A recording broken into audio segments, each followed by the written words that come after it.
Coucou la famille, j'espère que vous allez bien, j'espère que vous êtes bien abonnés sur la chaîne Talk with Patty BM et que vous avez bien activé la cloche de notification pour recevoir les notifications à chaque fois que je poste une nouvelle vidéo. J'espère que vous likez, j'espère que vous commentez, j'espère que vous partagez les vidéos pour que la chaîne puisse être connue. Bienvenue aux nouveaux abonnés, bienvenue sur notre chaîne. Alors, aujourd'hui, on va parler de chirurgie esthétique. Je vais essayer un peu de vous expliquer un peu qu'est-ce que c'est que la chirurgie esthétique, les dangers, qu'est-ce que ça peut amener comme problème par la suite.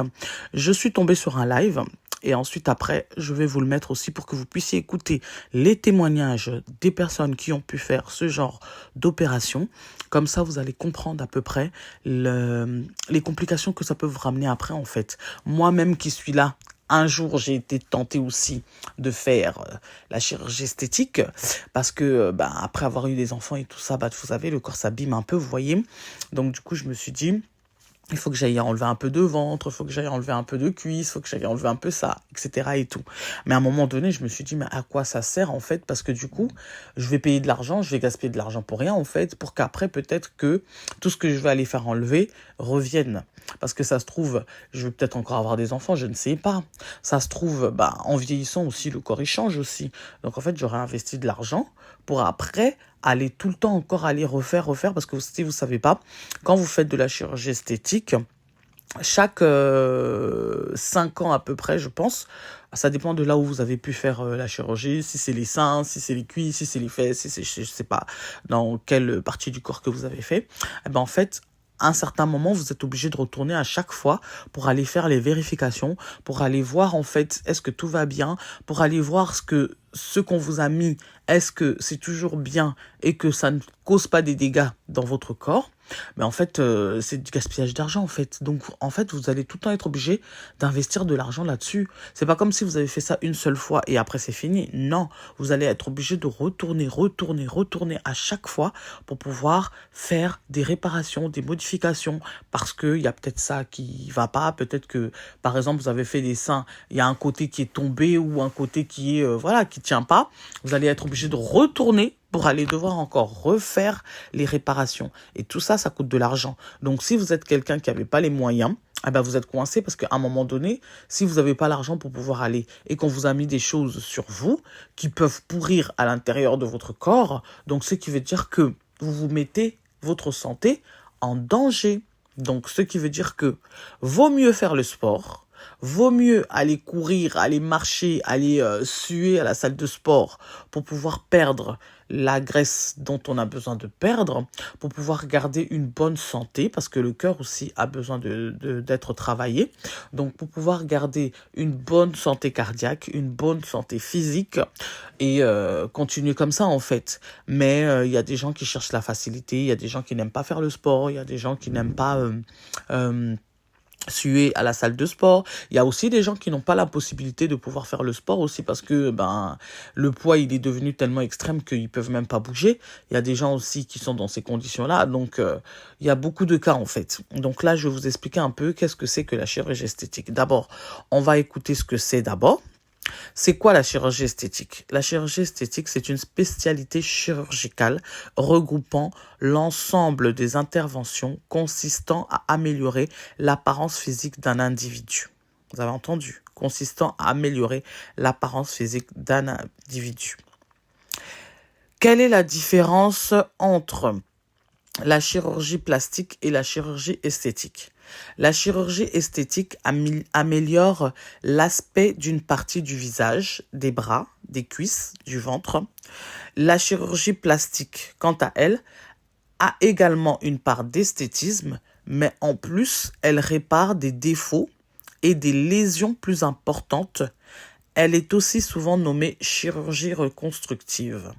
Donc, on a d'un côté, la chirurgie esthétique qui est plutôt en rapport avec l'apparence physique, avec l'apparence du visage, du corps, etc. et tout, vous voyez. Et ensuite, on a la chirurgie plastique. Elle, c'est plutôt une chirurgie reconstructive. Ça veut dire que, par exemple, vous avez fait un accident, vous avez eu des brûlures, on reconstruit votre peau, en fait. Vous avez eu un accident où vous avez eu la jambe cassée ou un bras cassé, etc. On essaye de reconstruire tout ça. Vous avez eu, je sais pas moi, Il y a tellement d'exemples que je peux donner. Donc voilà. Donc je peux dire que la chirurgie plastique est plus en rapport avec la réparation de quelque chose dû à la santé d'une personne. Voilà. C'est en rapport avec la santé d'une personne. Et la chirurgie esthétique, c'est plus en rapport avec votre aspect physique. Donc, en rapport avec ce que vous voulez que les gens voient de vous, en fait. Et moi, j'appelle ça plutôt une chirurgie de personnes complexées. Bon, vous n'allez pas trop aimer cette phrase que je dis, mais j'appelle ça plutôt ça en fait, parce que c'est plus quelque chose qu'on fait par rapport à ces complexes en fait. C'est quelque chose qu'on fait par rapport au fait qu'on n'aime pas quelque chose sur soi. Vous comprenez? Donc c'est une chirurgie qui est plus en rapport avec les complexes d'une personne. Moi, j'appelle ça plutôt comme ça. C'est ça que j'appelle ça. La chirurgie esthétique, pour moi, c'est une chirurgie en rapport avec les complexes d'une personne. Voilà, c'est ça. Parce que pour arriver jusqu'à ce niveau-là, en fait, c'est vraiment qu'on ne s'accepte pas tel qu'on est. C'est pour cela qu'on va faire ça, en fait. On n'aime tellement pas une partie de son corps, une partie de sa personne, qu'on veut absolument réparer ça, on veut absolument changer ça. Donc, ça veut dire que quelque part, on veut corriger Dieu, en fait. Donc, Dieu t'a donné un corps, Dieu t'a donné un aspect, voilà. Et toi, tu veux tout changer, en fait. Voilà. C'est exactement ça. Bon, pour moi, c'est plus ça, en fait. Après, les gens, ils vont me dire, oui, mais il y a aussi les gens qui changent leur teint, il y a aussi les gens, ceci et cela, nanana. Mais par rapport à la gravité de la chose, c'est plus grave de changer son aspect physique parce qu'on va être coupé, on va passer par des opérations, on va passer par des... Vous avez déjà vu une opération, vous? Moi, j'ai vu des opérations, je peux vous dire, parce que je travaille dans le domaine de la santé. J'ai vu des opérations et je peux vous dire que ce n'est pas une chose facile. Ce n'est pas une chose simple. Quand vous voyez comment on coupe le corps de quelqu'un, comment on fait, comment on truc, ça vous traumatise, hein? Moi, j'ai déjà vu ça. Hein. Moi-même aussi, j'ai déjà eu ça aussi. On m'a déjà opéré aussi. Donc, je sais ce que c'est. Donc, je parle en connaissance de cause. Quand vous n'avez pas encore vu et quand vous n'avez pas encore fait, vous pouvez pas trop comprendre en fait. Vous voyez ça seulement comme ça. Oh non, on va juste aller me faire ça, on va juste aller me faire ceci et tout. Ce sont des choses qui peuvent avoir des conséquences sur votre santé plus tard. Ce sont des choses qui peuvent avoir des réactions sur des choses qui peuvent vous donner des maladies plus tard aussi. Ça, c'est des choses qu'on vous dit pas aussi. C'est des choses qui peuvent vous donner aussi des maladies plus tard aussi. C'est des choses qu'on vous dit pas. C'est vrai que tout le monde peut attraper des maladies, oui. Mais ça va contribuer encore plus à vous donner encore plus d'autres choses après sur votre santé. Parce que couper quelqu'un, fermer. Et surtout qu'il y a aussi des oublis de matériel aussi qui peuvent se faire aussi dans votre corps. Donc, ce qui veut dire que si on oublie quelque chose dans votre corps, ça veut dire que vous devez retourner pour qu'on puisse enlever encore cette chose-là dans votre corps. Donc, ce qui veut dire que finalement, si on regarde bien, en fait, c'est pas tellement une si bonne chose que ça. Moi, je suis pas là pour faire la mauvaise publicité de la chirurgie esthétique, mais c'est plus pour réveiller les gens, pour pouvoir réveiller les consciences des gens, pour pouvoir faire en sorte de faire comprendre aux gens que quelque part, en vrai, tu fais ton sport. C'est vrai que le sport, c'est difficile, c'est pas facile. Moi-même là, je suis preuve vivante. Je fais, j'arrête, je recommence. Je fais, j'arrête, je recommence. Mais c'est mieux. Franchement, c'est beaucoup mieux. C'est pas facile du tout, c'est pas facile, mais alors vraiment pas du tout. Mais vaut mieux ça que d'aller se détruire la santé, à se faire traficoter le corps de tous les sens, couper par-ci, couper par-là, couper par-ci, couper par-là, pour rien en fait. Donc voilà. Donc c'est quelque chose que moi-même je voulais faire aussi, mais franchement, en réfléchissant bien, je me suis bien rendu compte qu'en fait, en vrai, pourquoi faire tout ça en fait? Donc voilà. C'est pas seulement une question financière, hein, parce que franchement, pour question financière, tout le monde travaille, hein. On peut travailler, on rassemble son argent et après, on y va faire. Il y a des femmes qui arrivent à se faire payer ça par leurs copains, il y a des femmes qui arrivent à se faire payer ça par, je sais pas qui, les gens qui fréquentent. Donc c'est possible, si tu veux faire, tu peux faire, hein. Moi, j'interdis personne. Mais le truc, c'est que il faut connaître les dangerosités de la chose avant d'aller se donner à ce genre de truc. Et en plus, quand on commence ce genre de choses, si tu as déjà refait ton nez, tu as déjà refait tes cuisses, tu as déjà refait tes fesses, tu vas toujours avoir envie de vouloir refaire aussi autre chose. Parce que tous les jours, quand tu vas te regarder, tu vas toujours trouver un défaut dans ton corps pour que tu puisses aller quand même encore refaire. Donc, ce qui veut dire que ça va devenir comme, tu vois, comme les gens qui prennent de la poudre blanche là. C'est à peu près la même chose. Ça devient comme une addiction en fait. Donc, tous les jours, tu vas commencer à sentir comme si qu'il y a quelque chose qui ne va pas dans ton corps. Une fois que tu auras fait les fesses, tu auras envie que ton ventre puisse être symétrique à la forme de tes fesses. Après, tu auras envie que tes cuisses puissent être symétriques à la forme de tes fesses, de ton ventre. Après, tu auras envie que tes seins puissent être symétriques à la forme de tout le reste que tu as fait. Après, tu auras envie de refaire tes paupières. Après, tu auras envie de refaire tes joues. Après, tu auras envie de refaire tes pommettes. Après, tu vas avoir envie de refaire tellement de choses. Les bras, les cuisses, tu auras tellement envie de refaire des choses qu'à un moment donné, ton corps ne supportera plus la chirurgie et tu vas te retrouver dans ta tombe. Donc, pour finir et pour pouvoir vous mettre les audios, ce n'est pas tellement une si bonne chose que ça. Parce qu'on vous fait la publicité de chirurgie, mais ce n'est pas une si bonne chose que ça.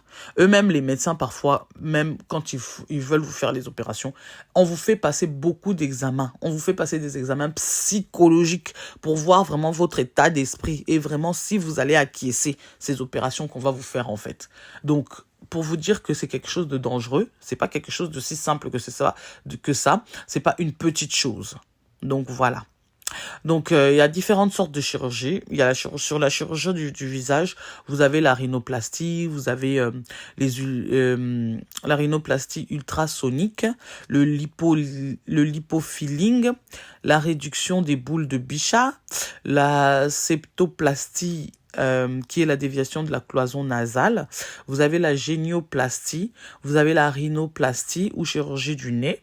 Vous avez le lifting du visage cervico-facial, donc on vous refait carrément votre visage, quoi. Donc on arrange ça bien pour que ce soit symétrique de la manière que vous voulez, en fait.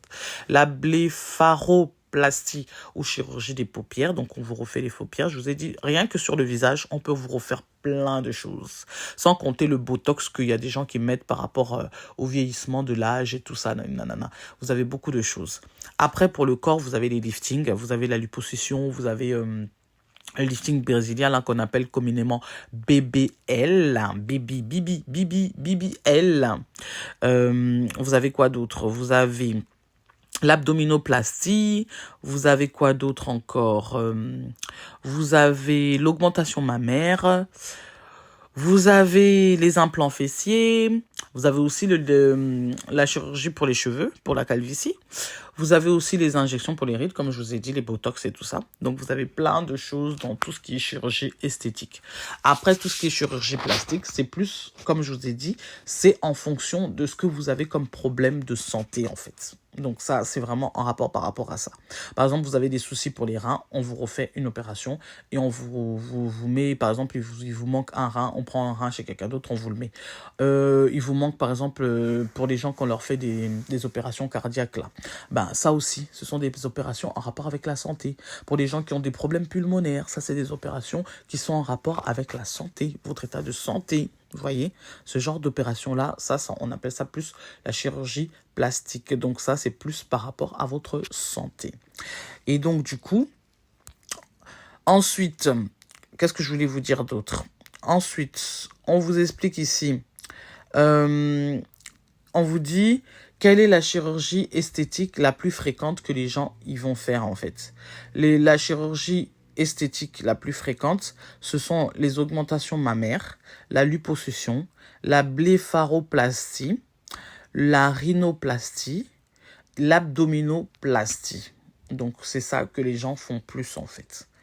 Ensuite, ils vous disent ici, l'opération esthétique la plus douloureuse, c'est la plastie abdominale. Donc, l'abdominoplastie, c'est l'opération la plus douloureuse, notamment en cas de cure de diastasie, c'est le rapprochement des muscles abdominaux lorsqu'ils sont écartés. Par exemple, pour les femmes qui viennent d'accoucher, les femmes qui accouchent beaucoup là, quand on leur resserre vraiment bien leur muscle abdominal là, parce que vous savez, quand vous venez d'accoucher, les muscles du ventre, ça se relâche un peu. Donc, quand on resserre ces muscles-là, ah ben, c'est ça qu'on appelle l'abdominoplastie en fait. Et ça, c'est l'une des opérations, les plus dangereuses, les plus douloureuses. Parce que probablement l'intervention la plus lourde et la plus douloureuse de la chirurgie esthétique, parce que on vous tire les muscles en fait. Et c'est très douloureux, ça fait très mal. Regardez quand vous faites des abdos, vous voyez comment ça fait mal? Maintenant imaginez, on vous ouvre le ventre, on vous tire tout ça maintenant, vous voyez. Donc c'est pas mince à faire. Après, ils disent ici, Laquelle qui est la plus dangereuse? La plus dangereuse, c'est le BBL, que vous appelez communément lifting brésilien. C'est vraiment ça, l'opération la plus dangereuse, l'intervention chirurgicale la plus dangereuse du monde. Ils disent bien du monde. Donc, ce qui veut dire que c'est pas quelque chose de simple, c'est pas une petite opération, c'est une grosse opération. Vous voyez? Parce que avec ça, là, il peut y avoir tellement de complications, comme les crises cardiaques. Comme les crises cardiaques. Beaucoup d'opérations que les gens font, il y a toujours un risque de crise cardiaque parce que si le cœur ne supporte pas, ça peut finir mal. Et le fait aussi que vous perdez beaucoup de sang, c'est un très grand risque pour vous en fait. Donc du coup, si on n'arrive pas à faire en sorte que votre sang ne soit pas beaucoup ne sort pas beaucoup en fait, du coup, ça c'est un risque aussi pour votre cœur en fait. Donc en fait, toute opération est un risque, en fait. Petite qu'elle soit, grosse, moyenne, tout ce que vous voulez, toute opération comporte un risque, en fait. Donc, il n'y a rien qui est simple. Rien n'est simple dans les opérations. Donc, quand on vous dit, oui, mais je vais faire une petite opération, aucune opération n'est une petite opération. Parce que le fait qu'on touche à quelque chose dans votre corps, ça veut dire que vos nerfs vont être touchés. Il y a plein de choses dans votre corps qui vont être touchées. Donc, ce qui veut dire que ça peut causer n'importe quel trouble à l'intérieur de votre corps, en fait. Donc, c'est vraiment très dangereux. Donc, vraiment, faites attention à ce que vous voulez faire dans votre corps. C'est pas facile. Il y a beaucoup de gens qui ont du mal à s'accepter tels qu'ils sont. Mais on est comme on est, en fait. On est comme on est. Il y a des gens qui ont des grosses cuisses. Il y a des gens qui ont des grosses fesses. Il y a des gens qui ont des gros seins. Il y a des gens qui ont des petits seins. Il y a des gens qui ont des petites fesses. Il y a des gens qui ont des petites cuisses. Il y a des gens qui ont... On a tous des corps différents. Chacun doit s'accepter tel qu'il est. Le seul truc à faire, c'est d'aller à la salle de sport, de travailler son corps. Si on ne peut pas aller à la salle de sport pour travailler son corps, rien que la marche là qu'on fait là, vous pouvez faire une marche pendant 1 heure du temps, 2 heures du temps. Ça travaille sur tout votre corps. Le meilleur sport pour pouvoir travailler son corps de la tête aux pieds, c'est la marche à pied. Quand tu marches pendant 1 heure, pendant 2 heures, tu sais pas qu'est-ce que tu fais dans ton corps. Tu es en train de donner, mais de la tête aux pieds, quand je vous dis de la tête aux pieds, tu es en train de travailler tous tes muscles de ton corps. Rien qu'en marchant. Le sport le plus simple pour toute personne qui a du mal à faire du sport, c'est la marche. Tu veux perdre du poids, tu veux garder ta santé, tu veux être bien, fais de la marche. Il n'y a rien de plus simple comme sport. Après, si vous voulez faire autre chose en plus à côté, comme nous là, on aime bien faire là, aller faire du vélo, aller faire des appareils musculaires à la salle de sport, faire d'autres choses. Vous pouvez le faire aussi, courir pour certains. Il y a plein de sports en fait, la boxe, etc. et tout. Tout ça là, ça aide pour le corps de quelqu'un. Si vous voulez vous affiner, si vous voulez faire en sorte d'avoir une silhouette d'une certaine manière, il n'y a rien de mieux que le sport en fait. Et la manière dont vous mangez. Parce que c'est vrai que des fois, nous, dans ce qu'on mange, on mange beaucoup de gras. Et tout ce gras-là va se stocker dans notre corps. Et il va chercher les endroits où vous êtes le plus enrobé pour aller se stocker. Vous voyez? Donc du coup, c'est ça qui fait qu'il y a certaines personnes qui ont des formes un peu bizarres en fait. C'est parce que on se nourrit mal. On se nourrit mal. En fait, pour bien se nourrir, faut manger des fruits et légumes. Il faut manger des fruits et légumes. Vous pouvez manger des féculents, vous pouvez manger tout ce que vous voulez à côté, mais il faut manger des fruits et légumes. Et la manière de cuisiner ces légumes, ne mettez pas trop de gras, ne mettez pas trop de sel, ne mettez pas trop de sucre dans ce que vous mangez aussi, parce que ça aussi, c'est pas bon pour la santé. Donc du coup, il faut juste adapter sa manière de manger avec ce qu'on fait à côté en sport, etc. et tout. Et normalement, ça passe. C'est vrai que ça va pas réparer tous les dégâts que ça peut causer dans votre corps du fait que vous avez eu des enfants et tout, mais ça va améliorer. Et ça, c'est déjà très bien. Au lieu d'aller se tuer la santé, à aller tout le temps se coucher sur une table d'opération et tout ça. Donc voilà, c'est ça que j'avais envie de dire. Et les meilleurs centres d'opération, en fait, si vous voulez vraiment faire des opérations, si vous voulez vraiment vous faire opérer, les gens qui opèrent le mieux, dans le monde entier, on dit que c'est aux États-Unis et au Brésil. Je ne sais pas pourquoi, mais bon, c'est ce qui est dit. C'est aux États-Unis et au Brésil. Un peu, en Europe aussi, on opère très bien aussi. Donc là, au moins, ce sont des endroits où c'est structuré, où c'est réglementé. Parce qu'il y a des pays où j'entends les gens, ils vont là et tout ça. Des fois, il n'y a même pas beaucoup de réglementation là-bas. Donc quelque chose peut vous arriver. Ben, eux, ils ne sont pas responsables en fait, parce qu'ils vous le disent. Et même ici, dans les pays où c'est réglementé, on vous fait signer des papiers qui disent que si quelque chose arrive, ben, eux, ils se dédouanent. Vous voyez? Donc, dans tous les cas, c'est votre vie à vous que vous mettez en danger. Donc, du coup, voilà. Je vais vous laisser écouter ce que ces dames disent comme témoignage. Écoutez bien du début jusqu'à la fin. Ne faites pas « oh non, j'écoute un peu et puis je laisse un peu ». Non. Écoutez du début jusqu'à la fin. Si vous allez écouter une moitié, puis vous reprenez après. Mais si vous avez le temps et la possibilité, écoutez du début jusqu'à la fin ce que ces mamans disent, ce que ces tantines disent, ce que ces jeunes filles disent. Comme ça, vous allez bien comprendre. OK? Bon, moi, je vous dis à la prochaine vidéo. Écoutez bien ce que les dames disent. Ciao, ciao. Nga mutatinda ngati. Nga moko na volonté na nga. Na telema inde na kenda tina hôpital na zwa rendez-vous. Et du coup basala ndeni. So ke osala ba opération wana, et dans 3 jours au côté hôpital, basala ba check up makambo nyonso. Batalo motema est-ce que zo beta bien? Barotala yo, ba poumon na eza bien, barotala yo, groupe sanguin na yo, tout batala. Et baropesa bino pe. Osala 3 jours na osala na kati hôpital, bazo expliquer bino. Ndenge eza boyi. To osala l'opération, oui, to dans 3 sortes d'opération to osala. Pour nga zangi na posa na perdre poids. Babina to dans 3 sortes d'opération to osala yo. To osala bino, po to zaki be na bana mibali. To zaki na bana mibali. Ya minene wana, to dans 3 sortes d'opération to osala bino. En plus, so to osala bino opération, so respecter te ozongi munene. So respecter, o garder, so respecter te. Orozonga ka munene ndenge ozalaki. Respecter nini bia? So o respecter kasi ba consigne na bango te ba alimentation ba makambo bele so respecter yango. Na ba kisi oyo o bando melaka donc o melango o comme melango ça reste ta fille en fait. Voilà. Donc il faut respecter ba biloko na so respecter yango te donc eza moi pasi donc orozonga na yo kaka na munene na ba poids oyo zaki nango.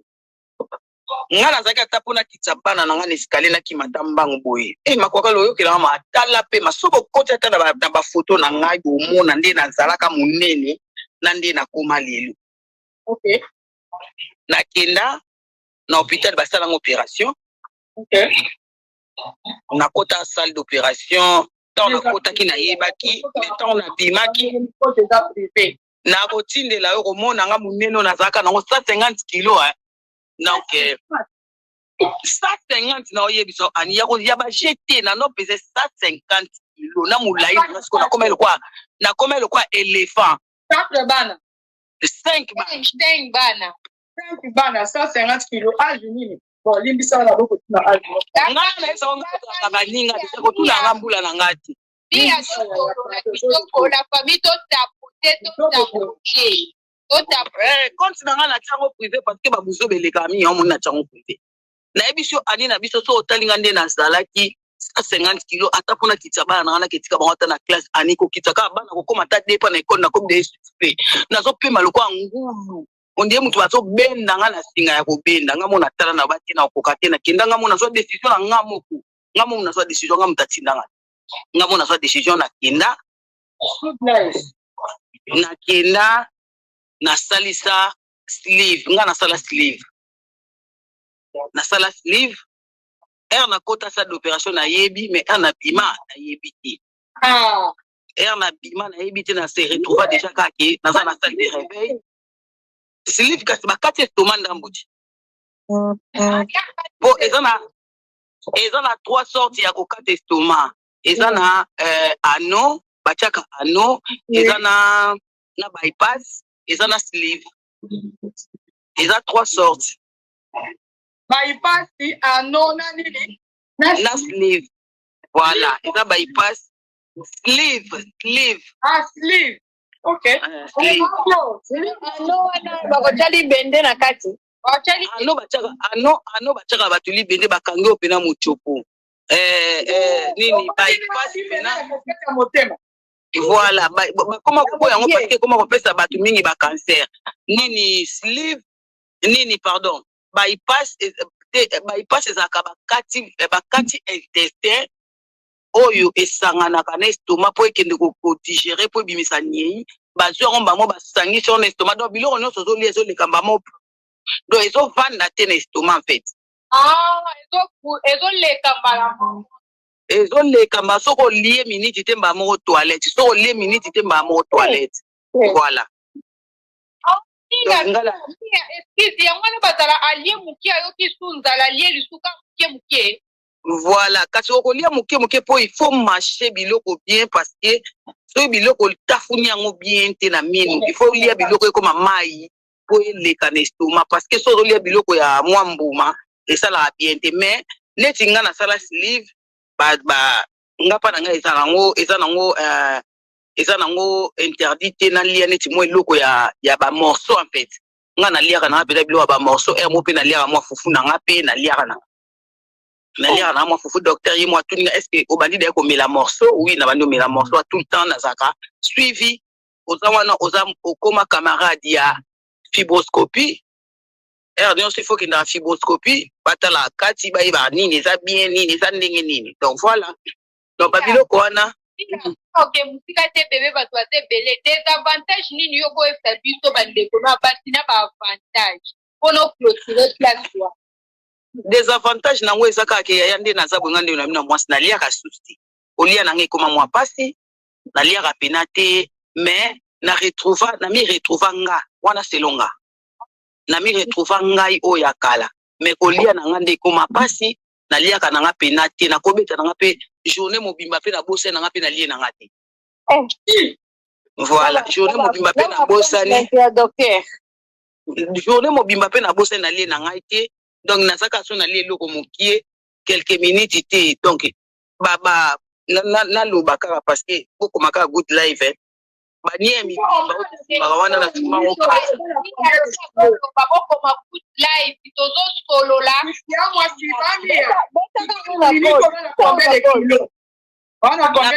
na perda déjà 50 kilos natikali na 100 mais à perdre ebele ya ni ebele na facilité na 2 ans good life na 2 ans dans 2 ans on perd 50 kilos voilà na perdre 50 kilos aniso mona nga na koma lokwa ngulu nga nalata su bapantalon te na koma olata ka babubu banini barobe ya minini nalata su bapantalon te yango na ngana te na nga nalobaki omoni nde tokoma boye tomela déjà vitamine oyo eza ya vie vitamine wana tomela yango wana yango te epesa biso makasi yango te esala biso bamiskle eza mpe vitamine wana mpe basportif mpe basalela yango babiso bazwa yango injectable mais biso tomela yango ya komela na monoko po esala bamiskle esala yo te yo komela yango ndenge eza prescrite eza bakomeli yo yango to komela yango ndenge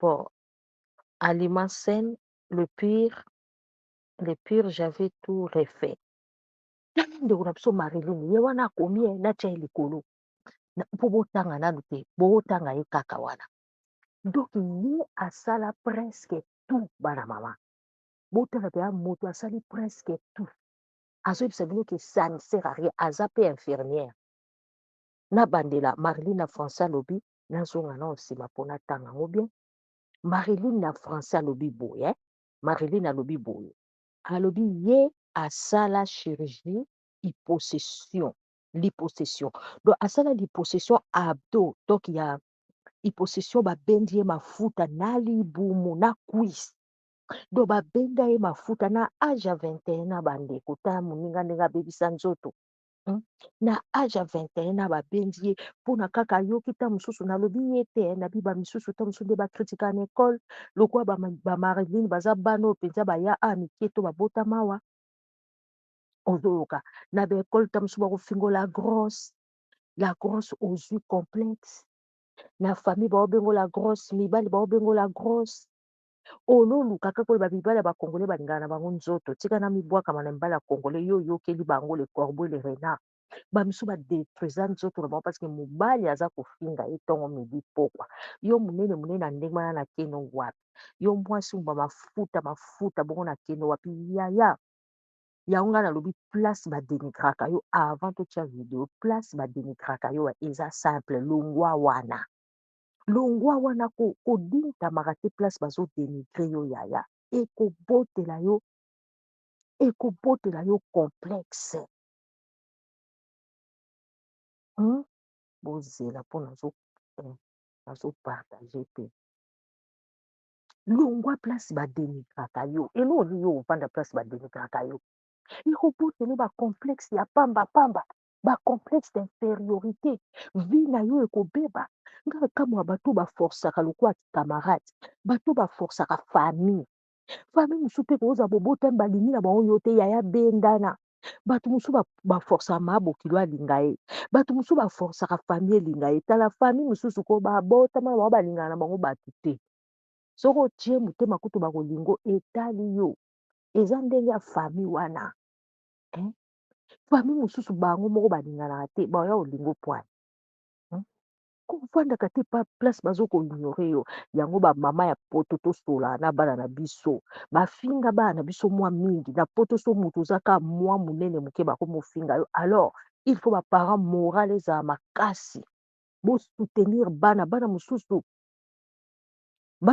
lelo bakoma bongo mpona na ekole ata kutu mwana aza monene teki racisme mpe eza makasi nalobi kaka nkombo wana sikoyo baparent oyo ya banoir boluka bosoutenir bana yango moni bana mosusu epuis bosoutenir bana par rapport ya mibali bacomportement ya bapapa na bango par rapport mpe ya bacomportement ya bamama na bango soki mama aza comportement mabe ole moto bamoziki moto akomelamela soki papa aza moto mabe moto akolingalinga basi moto akomelamela moto ya bakamarade moto ya bakafe alors yo mwasi to mobali oyo otikali makasi soutenir bana moralement tala nayebisa bino eloko oyo ya mabe eza te kobebisa moto moralement moral ya moto soki ebebi vi ya moto nyonso yango wana morale ya moto soki ebebi vi ya moto sikoyo nalobi na moto te oboma libala nalobi na moto te obomaki kamaradi mais si ya moyen ya kosolola na moto oyo azodenigre yo atika kodenigre yo sala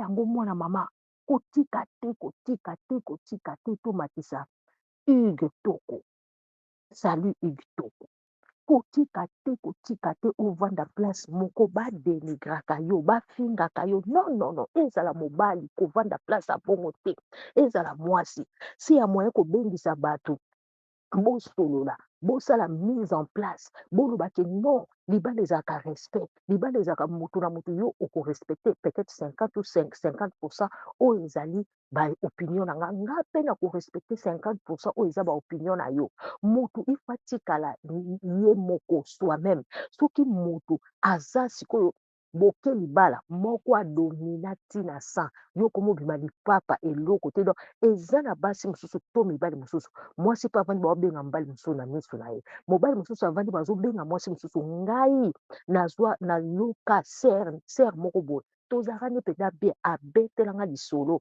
ye azalaki mobali aye na mwasi mosusu akoti na chambre azosala mwasi makambo na mbetu na bango ye avandi a lepoke azalaka sans papier lelo aza kaka na mobali wana ye avandi atie liboko na litama ti bakosisa makambo na bango ye azotala ka tv mobali ya bimi asote aketika mwasi wana bawumeli mpe donc ata ndeko mwasi wana lelo aza na ye bien mais abima mpe aide soignante mais aza na mwa basekele ebeta ye motu likambo oyo akutana nango azalaka lese te azalaka gentil te na vie mobali alakisa ye bamakambo ebele eza mpe na basi mosusu balakisa mobali makambo ebele batika mobali na sekele moko ya mabe alors baplace ya ndenge wana yaya bakamarade mosusu mpe badenigra baninga bakamarade mosusu mpe ayaka alakisa oke ye aleki yo ayaka esika ya tembe bendana yaya tozalaka na cerveau ka moko tozalaka na cerveau ka moko tozalaka na cerveau ka moko yaya soki cerveau wana ebebi oswat alzheimer bozela akoma na soki cerveau wana ebebi ou soit Alzheimer ou soit makambo mosusu eye alors ndeko kolingaka te moto aya abebisa oyo yo cerveau moto aya atika yo kizengi na motu voisin ou quoi et j'en passe kolingaka te elenge ye tv officiel sali noela lenzo na moni yo bao ya ngai le mien baokota donc kolingaka te moto aya kotika yo na defort bana mama bakongole balobaka te baninga mosusu bakoyebiso te chirurgie esala na yo mais eloko nini elembo nini ekotika yo na nzoto c'est ça le problème namoni jo kakwala jo kakwala madiva eloko nini ekotika yo na nzoto c'est ça le problème makemba bakalinga ye nde siko tomatisi likolo mikoliso makemba bakalinga bandeko sans plus tarder nalingi toyoka mwa moke baconséquence oyo baninga mosusu nao bayoka te nde omonaka baninga mosusu basalaka sexy mabele na nga bakoma mibali yaya bakoma mibali nzoto efonctionnaka lisusu bien te bayoka su gu oyo ozoyoka te basila gu yaya eza bien meme osila gu ata mobali aofibo libele boye bolimbisanga ozoyoka gu te ata mobali aokotisa misapi ozoyoka gu te donc okomi na oyo bazosimbo bafese ozoyoka gu te fo tolobaka claire boye tolobaka claire oyo epai na biso babaka soki likambo lobaka polele soki maloba lobaka polele soki motuna tunaka libela yaya boyoka bino moko bozela boyoka baninga boyoka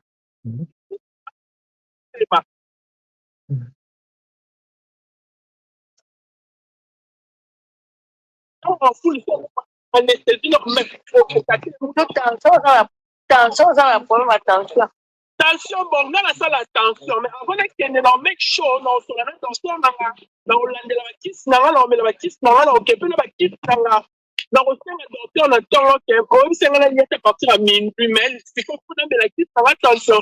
Donc, il y a la kiss, dans la, il a mis la kiss, dans la. Nous avons fait les autres, on a eu money, nous avons fait les autres, on a eu. eloko nini esalaka na sali teste na sali opération ya likolo yali naloba yaya azotuna question yaya azotuna question ndeki ngai boye ndeki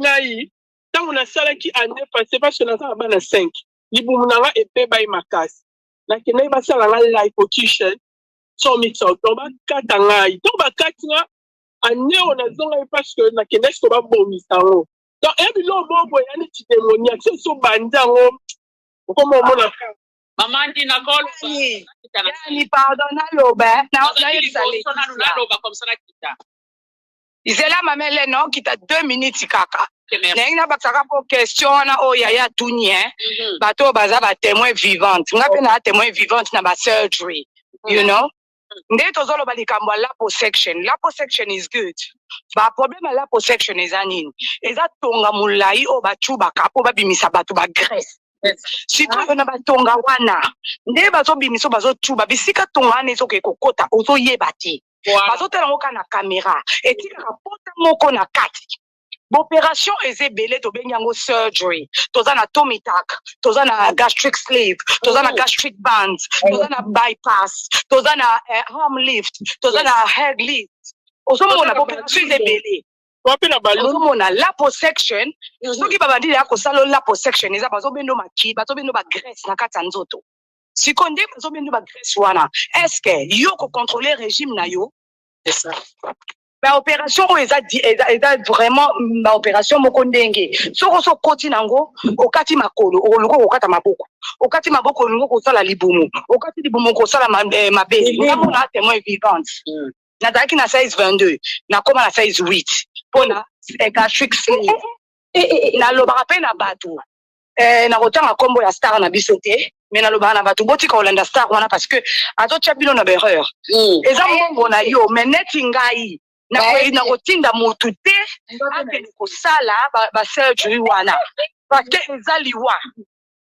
nga naloba yango nasala mais natindaka bato te okokotinda moninga ata kosala surgery because surgery il faut eya na mind na yo omoni déjà nga nasala na Belgique bakopesa badocteur nyonso oyo bakosolola na yo avant surgery na yo eleka il faut batala psychologie na yo il faut batala makambo nyonso santé na obilo nyonso ozolia makambo tu il faut batala yango ozomona eza kaka te okei ngulungulu okosala surgery et puis bakotala motema na yo ezobeta comment opération moke na monene ezalaka te bakokolongolo linzaka po toza na poto babenga eloko nyonso opération mais kuna na mboka linzaka balongoli yo liandi babengi yango kaka mpwa elongwe mais na poto ezosenga batya anesthésie ozomona bakokoti ope anesthésie moke mais edekone ebebisi santé na yo to ememi ope na liwa omona expliquer sur surgery. La pose question pardon. Après wana au salaki biloko wana après bapota infecta kite. Ya o histoire mulai tika no ka makambo eleki.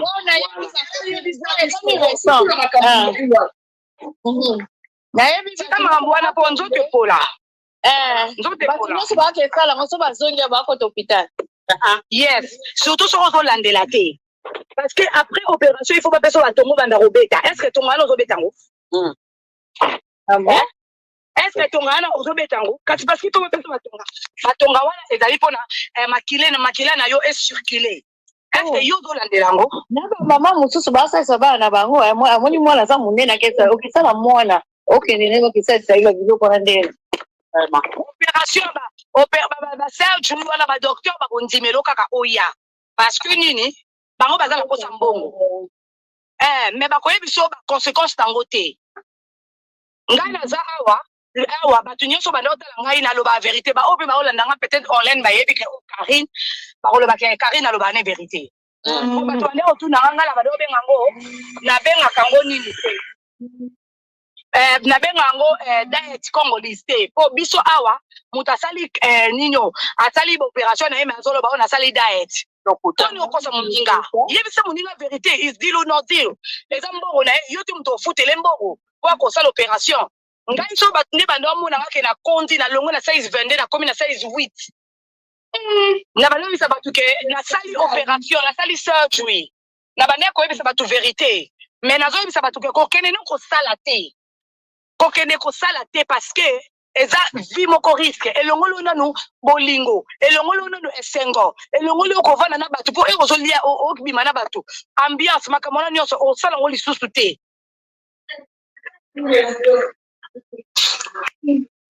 tosala ba régime normal ngai nasala makolo opération baloba na ngala sa koti pona 1 heure nasala 1 heure na nini balobe na opération 1 heure mais la salle 5 heures na salle d'op na Belgique maman nanga komo lela obanga oso comprendre opération za le kambo ya GT donc yani yango wana na kiti nanga alors maman na koloba yani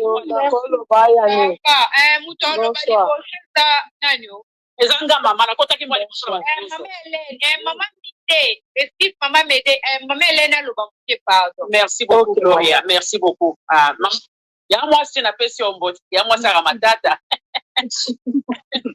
na pesi pe baninga nyonso ombote eloko na bana soulever na eloko moko opération ya mukie ezalaka te opération ya simple ezalaka te eloko nyonso ba okoto na kati ya salle d'op ba ocha yo mbeli eza déjà opération parce que anesthésiste il faut azala wana il faut balalisa yo pour que basa l'opération wana ezala appendicite basala bachaka anesthésie ezala césarienne bachaka anesthésie opération simple ezalaka te eza kolongola mini nyonso mama nyonso basalaka te même ata bamakiko tosalaka oyo avant basala makiko wana bako neutraliser na poyo ka douleur te ozo comprendre eloko nyonso bakosimba na nzoto bakosala quelque chose parce que opération en simple ezali te avant na continuer comme na loba na ozo na pasteur na biso Marcelo il faut azala pasteur non pasteur nani influence pasteur populaire bat baye bien moi je pense que il faut aloba vérité na famille na biso te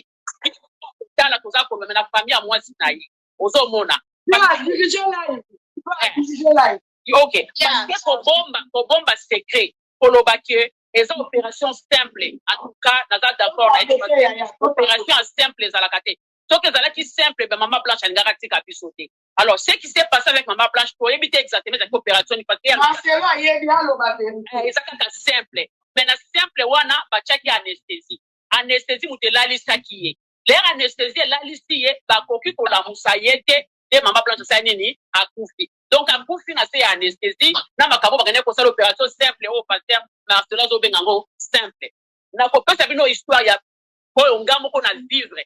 Ya mpoza na moninga ke salisa mabele nazotanga kongo na lingala po ba TikTok za nani ya mabele mama basala opération ngi tantina uti ko ba siko fo ko zongaka basala sala suivi nango toki ka ko sali suivi ezalité mama mwana mwasi mabele zopola donc ma ezobima boye na mabele bakomi ko chaba coton bakomi ko chaba biloko kilikili donc alobi ko amoni ke mokile suki mais là akene ko sala ko ba pekisa ki ya boyaki problème est que tu conseilles biloko wana il faut dans ma coquille ya kosala suivi nango ndenge tantina uti ko ba siko ba kosala ona ni sima na biso awa soko moni sime bongite il faut songa sime komi munene makolo komi mike basali yo makolo maboko okomi lo kwani addiction moko boyake oko bibaso na situation wana te ti ko memona liwa ndelo ko ememi mama na biso abike no ezamba ali boso sala ngo ta sala ngo oya sali nde sani meme na liwa mais vérité ka pasteur Marcelo ye moko ndaye ozomona yango nga ngake na yakana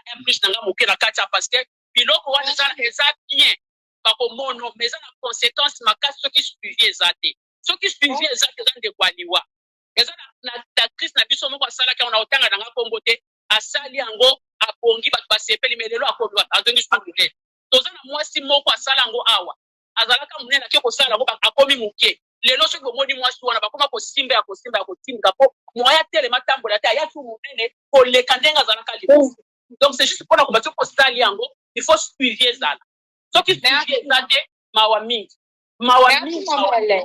Merci maman Hélène, nzamba pambola. Apambola pe bino yaya, merci. Merci maman. Oko tita na maman. Christian, loba na yaya. Je ne sais pas est-ce que maman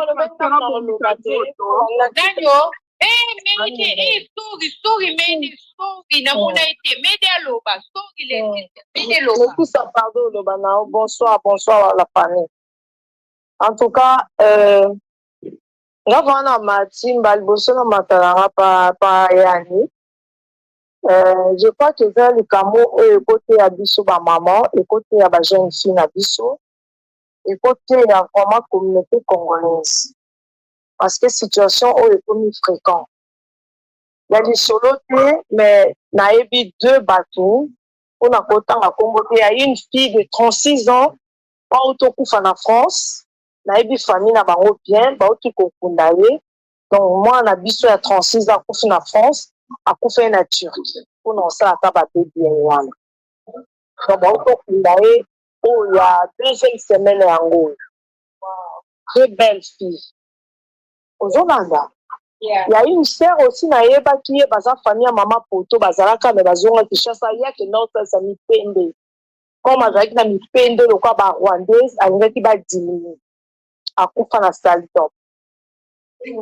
Troisième kaka témoignage na olobake nga moko nga na Belgique nga na salango parce que j'ai une copine au salango na kota na pe kombote quand je vis elle était trop belle au monika zo kumisango en tout cas influence pe ya baninga ezo détruire alors nga pe na komé na vie na salango après quatrième enfant bande kolanga to sambelaka nzambe na biso alobaka nga nazoya na point au pasteur alobi l'esprit m'a dit Saint-Esprit m'a dit moi j'ai une question avant de prendre l'avion naza chrétienne hein mais la famille tapoter là et maman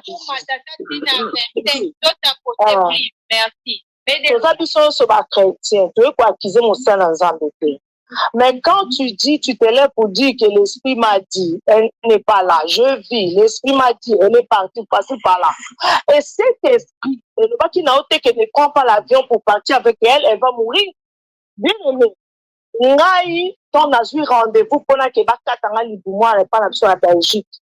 Premier rendez-vous. Zamba lobara tantôt d'une manière ou une autre. Premier rendez-vous. Na kenda Kinshasa na zondi samedi opération za lundi. Brikiman ezo lukanga ezwinga te na komi lundi na kenda opération ba biso madame Fanele. Deuxième rendez-vous. Médecin le faut la perdre 10 kilos sans cela ba osalangote. Na perdre 10 kilos. Na koma salangango na koma 18h au lieu de 16h. Ba le ba chirurgien ba kei. Moi bazo ba mesure bataille na bataille ba bakola pour opération ezate. Teti kaka. Troisième rendez-vous. Bande Kolangai. Troisième rendez-vous. Opération eza lobby. Na bonde la na buto na lala ngamoko na lota na kufu. Ngamoko. Itabete ngaliso na lala na kufu oba na ngazo.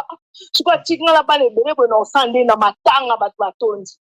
Bande Kolala muka na tongo na benga na bina osa sopera. La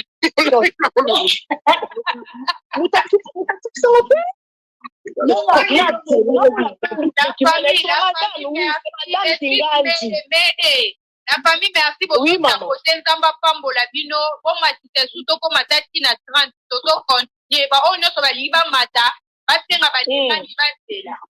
Dede loba. Ya. Photo loba ba vérité ko sunga biso nyonso la communauté na biso.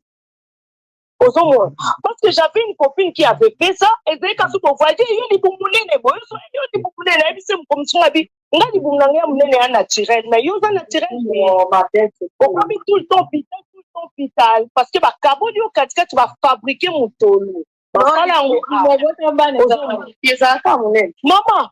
la troisième opération, on a la bonde, na loti, na koufi, bat na matanga. Mon père n'a pas l'opération. Maman a mis l'opération. Moi, je me demande, même ça a quitté le ou quoi, pas quitté. Mais opération, mon pied, ça a raté à mon nez, ça a raté. C'est pas vraiment que ça. Mot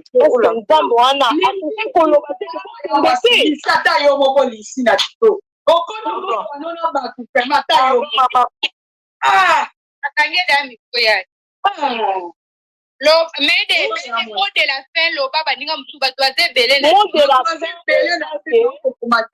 voilà, mot de la fin est ça que il y a ni bino boza basta, bino boza bateau, boza la voix du peuple. Bon, mais un peu pour ça la révolte, bon, mais un peu pour la communauté, toi arrêtango. Parce que la majorité va congolais, bon, ça lango, majorité. Bon, mais un peu pour révolter peuple bâti. Mais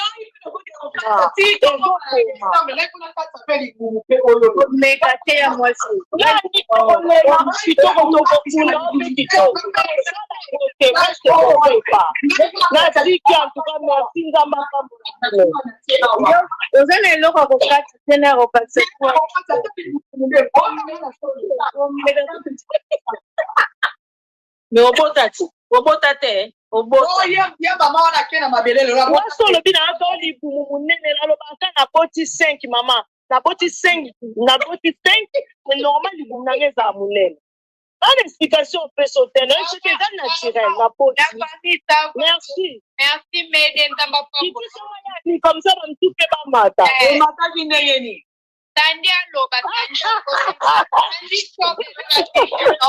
Tandi loba ya Tandi so loba Loba ndambu kwa doto Makwa Tandi kotika tiko Makwa singaku tunana musala na loba mingi te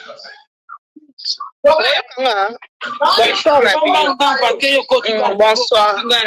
Musala. Na musala na loba mingi te basungi nga kaka pona na musala na après. Na lobi bo.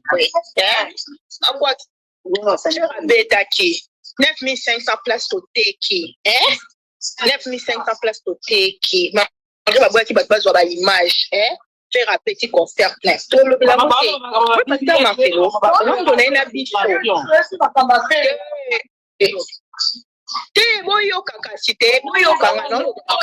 Mais la bandina non.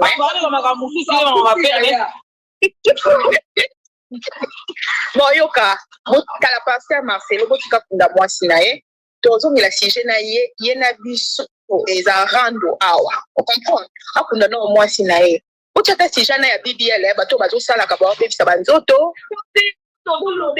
Tango, le gola wasange moshi. Ne kwambuye bino. Ne kwambuye bino pona lingite bo finga. Non, il a fait le finger. Ya Marcelo.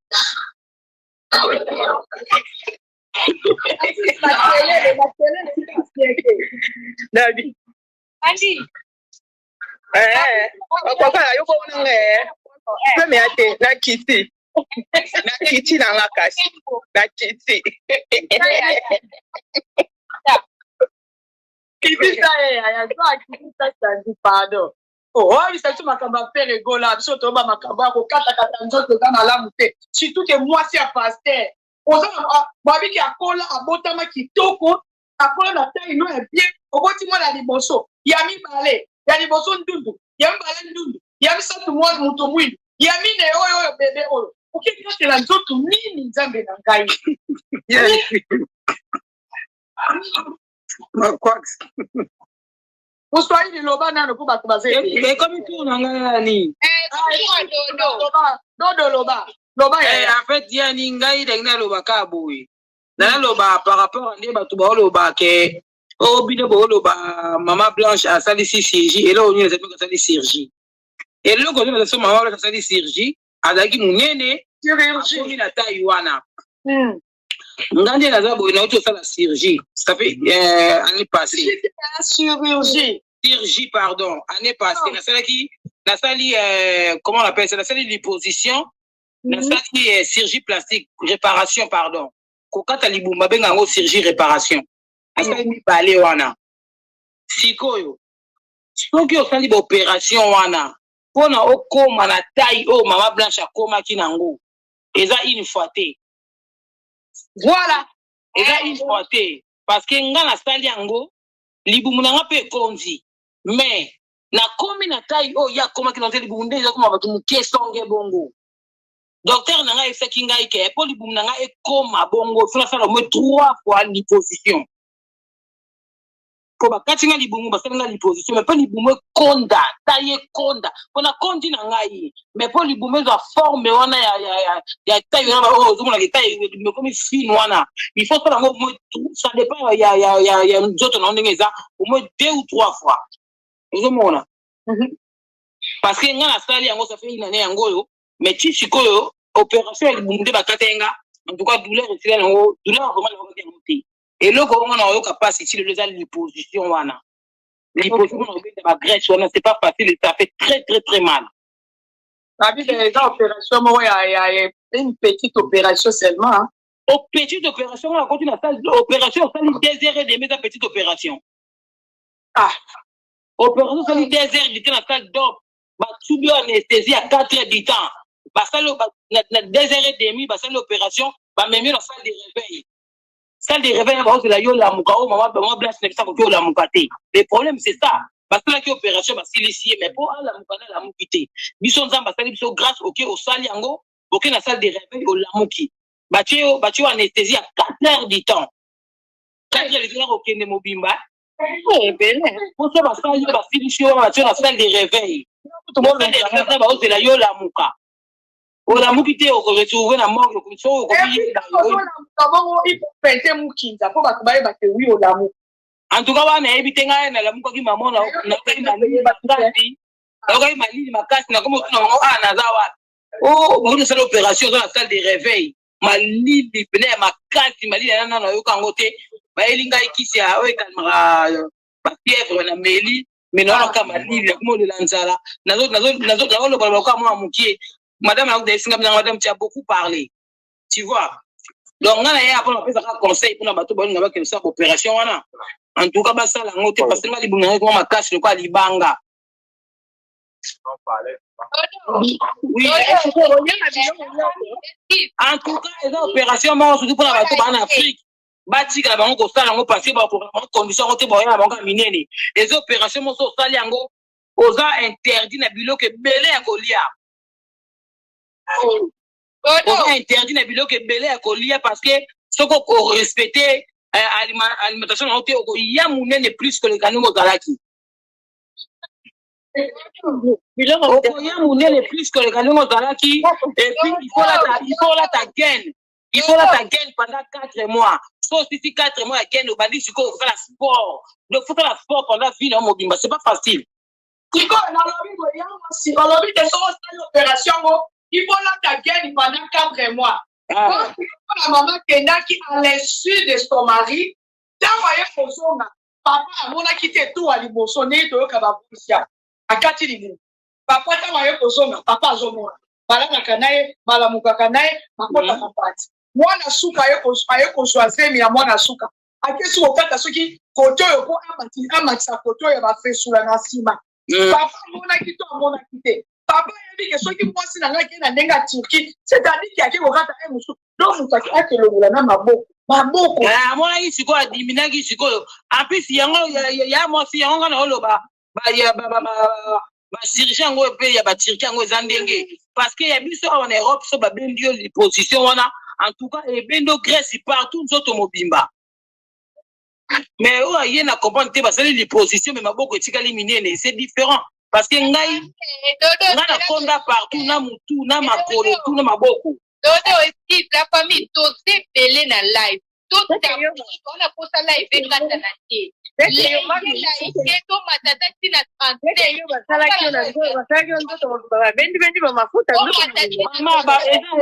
Mama wani li position nenge zawa na Turki eba mboka moko loka beti bachi babenda Grèce na sia mabele na mukongo na batashi nango tisiko babenda Grèce na sia mabele na mukongo donc ba tirer Grèce zo mata de partout. Ah OK. Ozomona babibende ko babende la Grèce eza ba mesure bibende loka ba tournevis.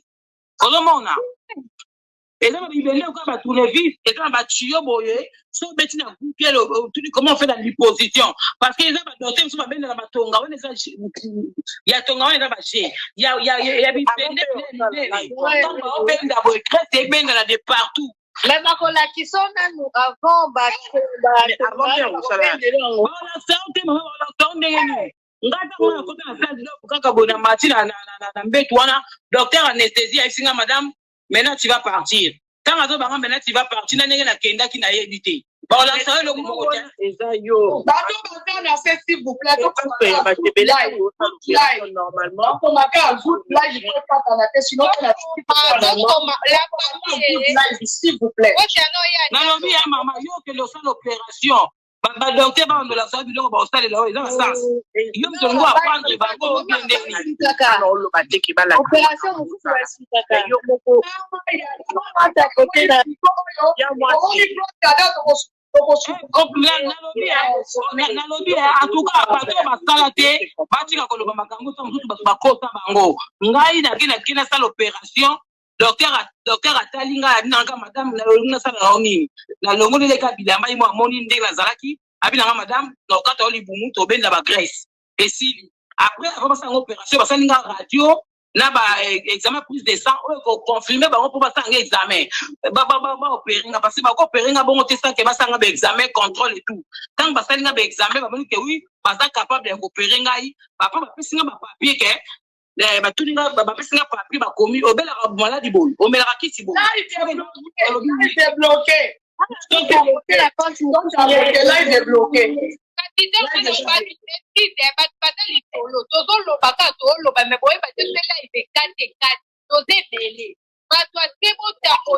soki bato alobi basilisi bakiti batusu bamati bao bazana baexpérience neti mama na biso dodo aza témoin sope baloba ni vivant azo explike biso bokoma bagood live botya bakere live eza bloqué yaya naza na choix te na kotika est bloqué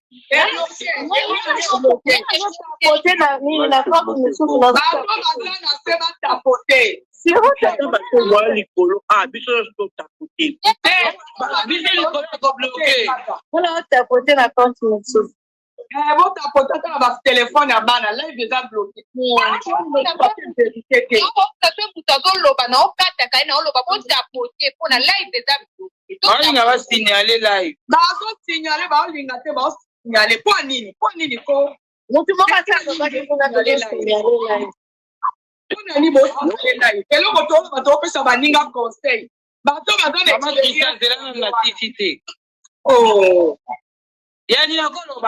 Loba yaya ba yo kameto to tapote bato bazana se Chico ntango bapesa o papier wana batuni oke obelaka omelaka cigarette so omoni ke bakomi na papier oza nango be osalaka yango okomi batuni yo oza d'accord basala opération nyonso te kokoma ekoma bapesi o papier ofine wi donc ntango okesala opération eyi nde pola ososileki daa papier oza d'accord. Et voilà. Mais quand même avantage na désavantage nango. Ba ko yebisa o loko meti nga ba yebisa nga ba nga ite. Impression. Fait du tout maman. En tout cas, nga ba yebisa nga ite beni papier ba pesa nga yi. Nabi un prince dirigé a ko yebisa o nini. O pe nabi ne avant na na te na zolanda maman zo lobawa. Opération ya mukie ezate. Opération ni très dangereux. Yo ok, on va dire que nous faisons la chirurgie alors que nous faisons la nzoto. Là c'est des choses différentes. On doit comprendre. Oh maman. Parce que BBL les gens leur mususu. Chirurgie réparatrice, l'hyposition c'est l'autre chose aussi. Opération. Opération eza ba cause ba pesa ba convenient yango eza opération ta mususu. OK ça BBL. OK ba pesa mususu matoko ma. Mais là c'est au cas de la greffe. En tout cas, passer dans un hôpital de la Belgique, on a hôpital Bitman na Laken et pas docteur Matanza. So ba congolais ba dans la Belgique ba on nanga. Ada docteur wa opérer ba tu mikolo na ndenga mukete parce que c'est un danger.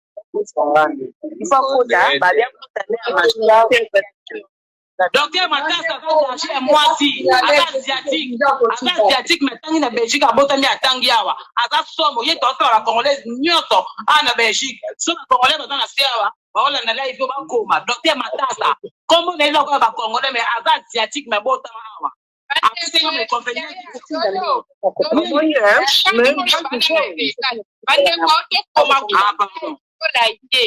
tout cas, ekoki kosala obo ba fc ngo te basali opération na ki na ngo bien raison que ayebisaki yo te on est na oloba kaka na mama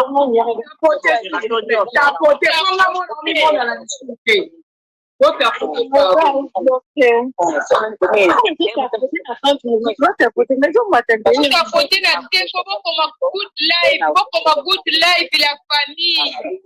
fait ngala okita ngai eloko ngala mateka pona loba pona okoma na taille fine lokola maman blanche baoki osala maman ote au moins 2 ou 3 fois pokoma na taille wana eloko ngala mateka na loba yango wana. Et puis bato basala en Afrique bana problème parce que comme relier ba salade babilo mo faut éviter tout ce qui est gras soko qui est gras okozonga na yo tout ça fait contribution là exactement.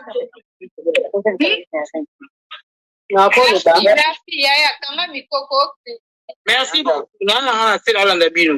Merci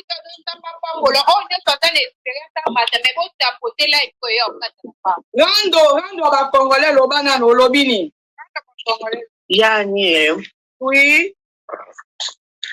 ngai nasala nango opération na te mais nasala na hôpital OK. infirmière nafanda na États-Unis. OK. Opération na à ce que je tâche eza na ba risque nango. On sort l'opération boyo kanisi ke nyonso eza parce que docteur on est dans une opération boye complication et ça la boye mais so yo moko ozaka na besoin beaucoup makana na taille ya bien et tout on dit makara ba risque nyonso wana bango ba mbongo na bango yeah bango ba luka mbongo na bango en plus ndeka dodo alobaki boso nso ba papier pona ezala ki ce qui problème est komi ezala te ke bango ba responsable et tout que osino ba papier nao En tout cas, on a communiqué avec ce président. Bon, on a fait un mouvement à ça, la surgery. Et là, je suis en mouvement, ça me faut y aller, par risque dans l'avenir. Parce que, il y a des choses pour tenir, il ceux qui a maman blanche, par respect, ceux qui a ça, qui est venu, il y a des choses. Il faut dans une autre pour nous. Il fallait 2 ou 3 opérations. Il faut que les chango et en ensemble. L'opération, il faut que les chango et en ensemble. Donc, il y a qu'à mal. Merci beaucoup. Il y a pas congolais.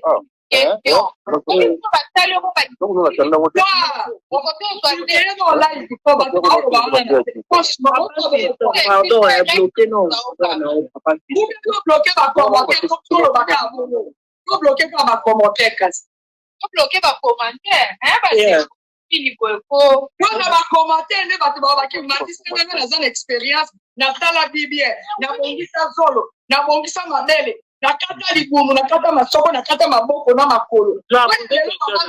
Babimi les gens moto olobela. Biso to zala kite. Bato ba lobi bimi na réseau sociaux. Baba ne ko timu pleto ko ma good life to tapote o mati kanga miko kangi miko teli mukika lobi tanga ko ita yo pe ko mituno rando. Ani keza ko yaya. To kitesi bakitito libumu bakitito libumu.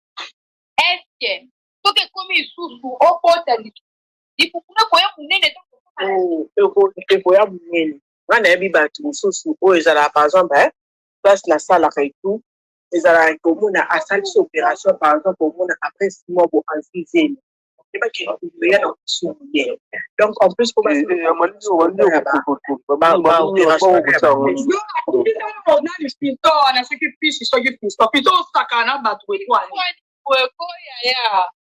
boni boyko piston na kiti soko meka kutu ko matali sute boni to babo boni politesse makati boyko papa bana chiko limos makana ba mele moto tom so solo kuna bokanga ba mikoko loba wan bien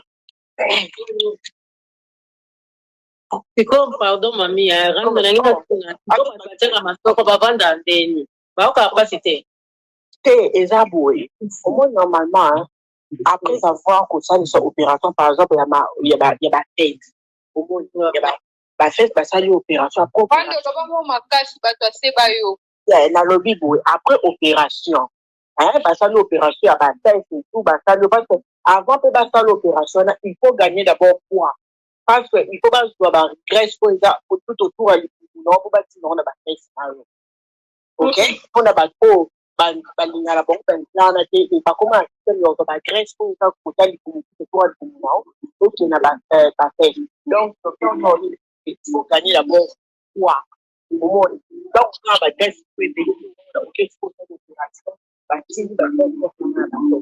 et après opération good life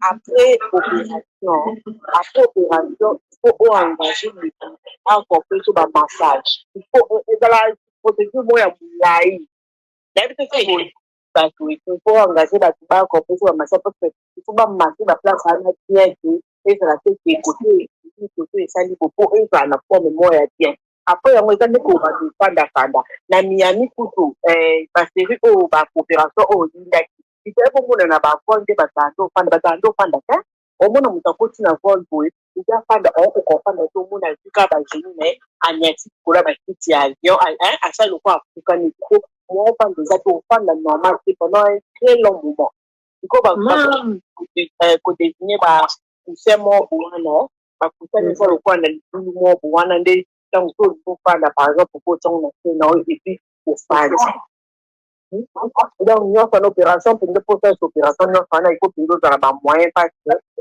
il faut et tout donc voilà tout il faut bosser la tête pour ya maman blanche na respect notre complication ni azwa mais il faut y bâtir que to bon ka to ba partir na exact bon longolo tout asala ya libumu bon longolo une grande partie à l'adresse bon donc makila pe makile ko sala ke makila au père de makile télé si ba sala rabani liposo ça makila la kiti te ka so ba zoni se makila ndo opita même pas par contre on se makila te boue et ça ne peut pas aller avec rabia c'est ça na ça on c'est pas mon quoi donc opération on a ça que nya ba risque télé mais bien mo boy ka biso basi c'est déjà beaucoup des autres sali opération ba liposo plus opération ça le quoi qui déjà le quoi ba tatouage au sali pourquoi pour ça la question aussi c'est pas perfectionner on comme voilà ma casse au monde ma paix il y a pas opération ma pas chita eh tu ni bien papa maman maman rando merci to pesa bien après maman rando bonjour ma maman bonjour yaya bonjour ngala zaki nanga déjà awa bandai makambo bandaka na ekozonga lisusu mpona makambo ya baopération na ekozonga kaka lisusu mpona makambo ya baopération oyo nga nakopesa neti témoignage yanga moko parce que na témoignage vivante ya makambo ya baopération nga to na ye poto na ndoko donc tellement na mulai naza 1m80 mulai ya boye mpe na mwa mwasi mabe makasi sikoyo ntango nakomi kobota nakomi kozwa bacésarienne naboti bana na bacésarienne merci ma mwilo de mon père naboti bana na bacésarienne ntango naboti bana na bacésarienne oyo liboso naboti na césarienne nazwi poids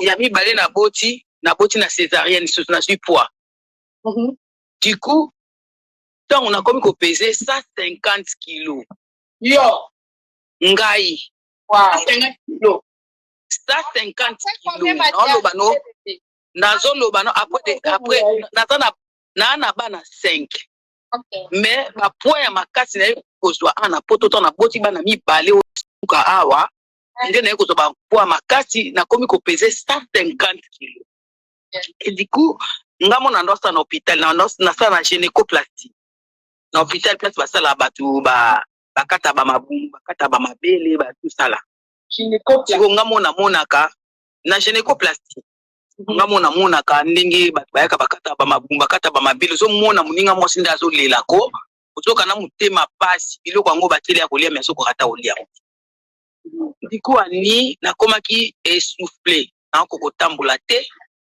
nakoka kotika ta bana na classe na tongo te j'ai été toujours fatigué jusqu'à ce nga moko nazwi décision na bina okoka te il faut nakende kosala opération nga moto atindanga te nga moko na volonté na nga na telema inde nakendaki na hôpital nazwa rendez-vous et du coup basala ndeni soki osala baopération wana eza na 3 jours okota hôpital basala o bacheck up makambo nyonso batalo motema est-ce que ezobeta bien bakotala yo bapoumon na yo eza bien bakotala yo groupe sanguin na yo tout batalaka e bakopesa bino pe osala 3 jours na 3 jours wana osala na kati ya hôpital bazoexplike bino ndenge eza boye tokosala opération oui toza na 3 sortes d'opération tokosala mponga azangi na mposa na perdre de poids babina toza na 3 sortes d'opération tosala yo tosala bino po tozalaki ebele na bana mibale tozalaki na bana mibale ya minene wana toza na 3 sortes d'opération tosala bino en plus so tosali bino opération so respecte te ozongi monene so respecte ogarde soko respecte te okozonga kaka monene ndenge ozalaki o respecte kasi baconsigne na bango te baalimentation bamakambo ebele o respecte yango na bakisi oyo okobanda omelaka donc omelango okoma omelango eza ta vie en fait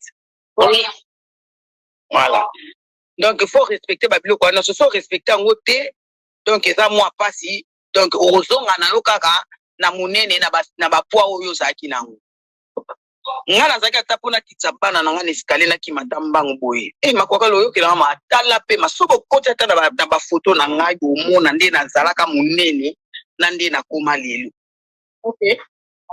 nakenda na hôpital basalanga opération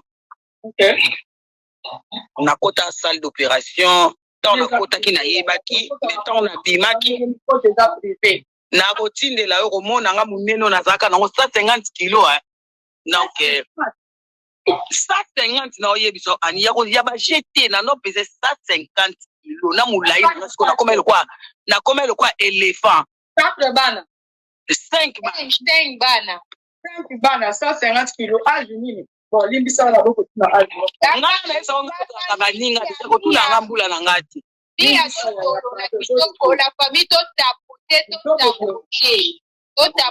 compte na nga na tiango privé parce que babuzo beleka mi yo mona tiango privé na ebiso ani na biso so otalinga nde na zalaki 150 kilo ata pona kitaba na ketika ba wata na classe ani ko kitaka bana ko koma ta depa na école na comme des suspect nazo pema lokwa ngulu ondie mutu bazo benda nga na singa ya ko benda nga mona tala na bati na kokate na kenda nga mona so décision na nga moko nga mona so décision nga mutatinda nga mona so décision na kenda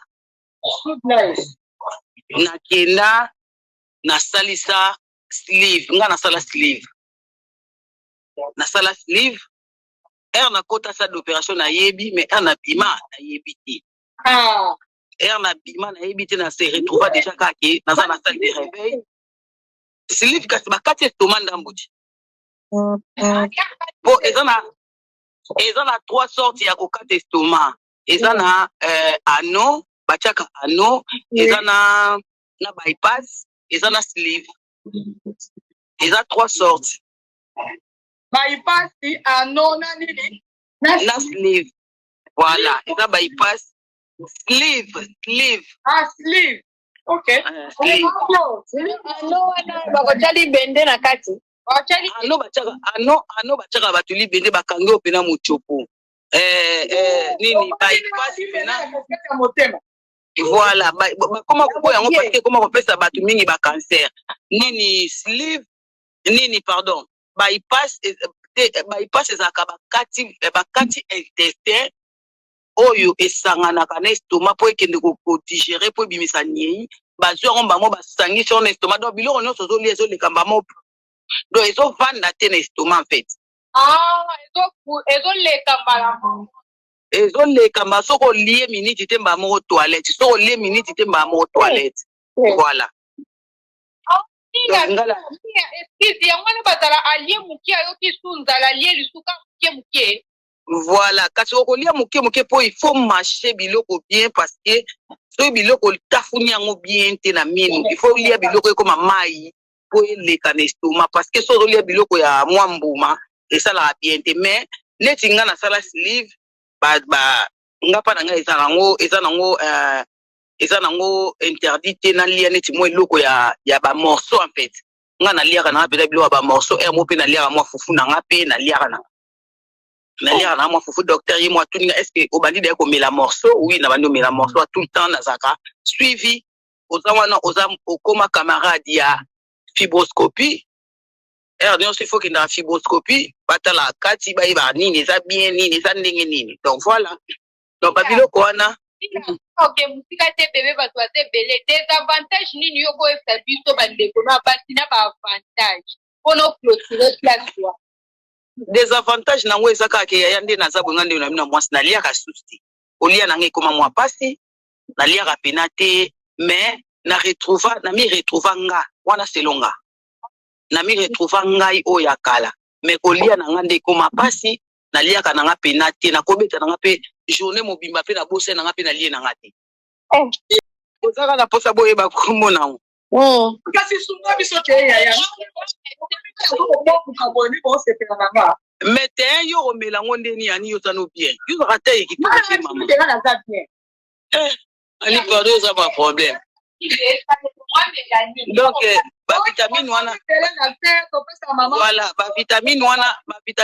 bavitamine wana tozwa yango na pharmacie eza na vitamine mpo tombe maladi te ozomela yango mpo okotikaka kotombe maladi te na vitamine mpo na koprotéger estomac na chaque fois tomela yango chaque jour mpo ya koprotéger estomac na vitamine wana na yesi bino donc tozwa na 3 vitamine tozwa na 3 biloko tomelaka chaque jour okoyeba no yango te mama vitamine oyo tomelaka vitamine oyo tomelaka chaque une semaine babenga yango vitamine B12 te eza B12 vitamine B12 après vitamine B12 tomelaka etomelaka vitamine bion wana eza mpona personne po tomber malade te otika moko ya malade ata mokolo moko te bion 13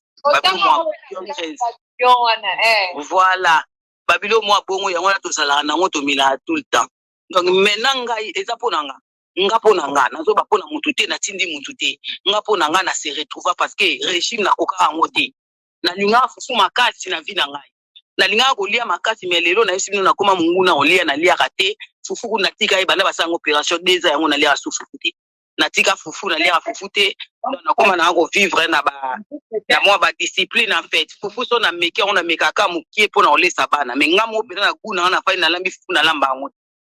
Voilà, c'est un peu ça. Batina na bango mutute wana omoni mutu akomi na se bion 13. Donc bion 13 wana yango tomelaka. Donc batina na bango mutu take sa opération eza mutu na mutu azota la capacité na ye. Azota la santé na ye. Voilà. Ya mama mia okitana ya bref ezake mama mia sala ngo pona état de santé na ye koma kipinte. Comprendre ma comme danger, na comme na dangereux, na comme na danger donc na munene wana pe ko sala pe crise cardiaque na butu ko sala pe donc gloire à Dieu malgré tout donc gloire à Dieu kana koko na 6 malgré tout na ko peser 150 kg wana na saki na diabète te na saki na tension te na saki na problème mon côté à santé mais munene ye ka tiku karabu donc voilà. Merci beaucoup maman. Merci malome pa ya nani yake après mama Mia. Mama Mia, to kisa mama Mia. To pesa mo 2 minutes ya s'il vous plaît. To sur la 2 minutes. 2 minutes au lobby. 2 minutes ba basé belé au moins 400 personnes basé na se ba osengo. La famille to poser sous ba question te au matio lobby au petit avantage na désavantage pour ça témoin. Fait ko yeka pona ko pa. C'est normal au lobby au ko loba nyonso ka dans 2 minutes. To pesa loba na nani na mama Sinaï ou bien li. Mama Sinaï, mama Mouilou loba. Bonsoir la famille, on le barra. Je me rappelle en 2021, na koma na 120 kilos. Na koma munene, na zoya ka munene na oyi bana teloni na oyi munene. Kwa na sala mukie. Kwa na ngemo na médecin salinga plus de 100. Ale ba ko tina hapa spécialiste ba ko kangana thyroïde. Ba kangana thyroïde. Yango mtu wano esanga munene menga na iva ina ngai te. Ale na komo melakisi na komo sala régime. Dans la sali régime na kamkanga na tongo na melika te. Na kolia na ka 19 heures. Na vanda ka boye na so ti lelo na lia na ngati. Na ko zongela taille nini.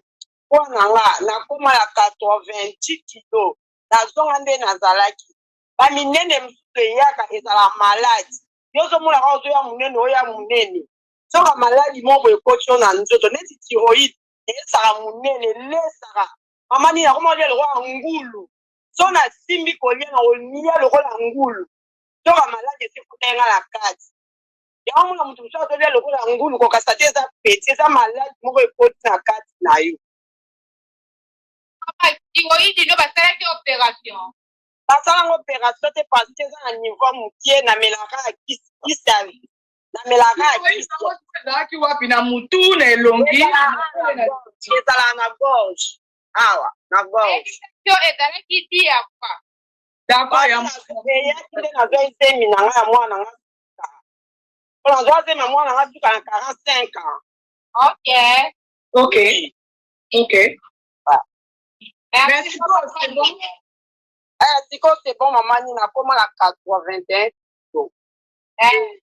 Merci maman, continue 5 kilos à 81 kilos. Wow. Oui. Merci. Wow. Moi na na kajini. Ana 52 ans maman. Yo na 52 ans. Oui, na 52 ans. Donc yo ndo mukolo na ndo zana. Na ba che. Wani.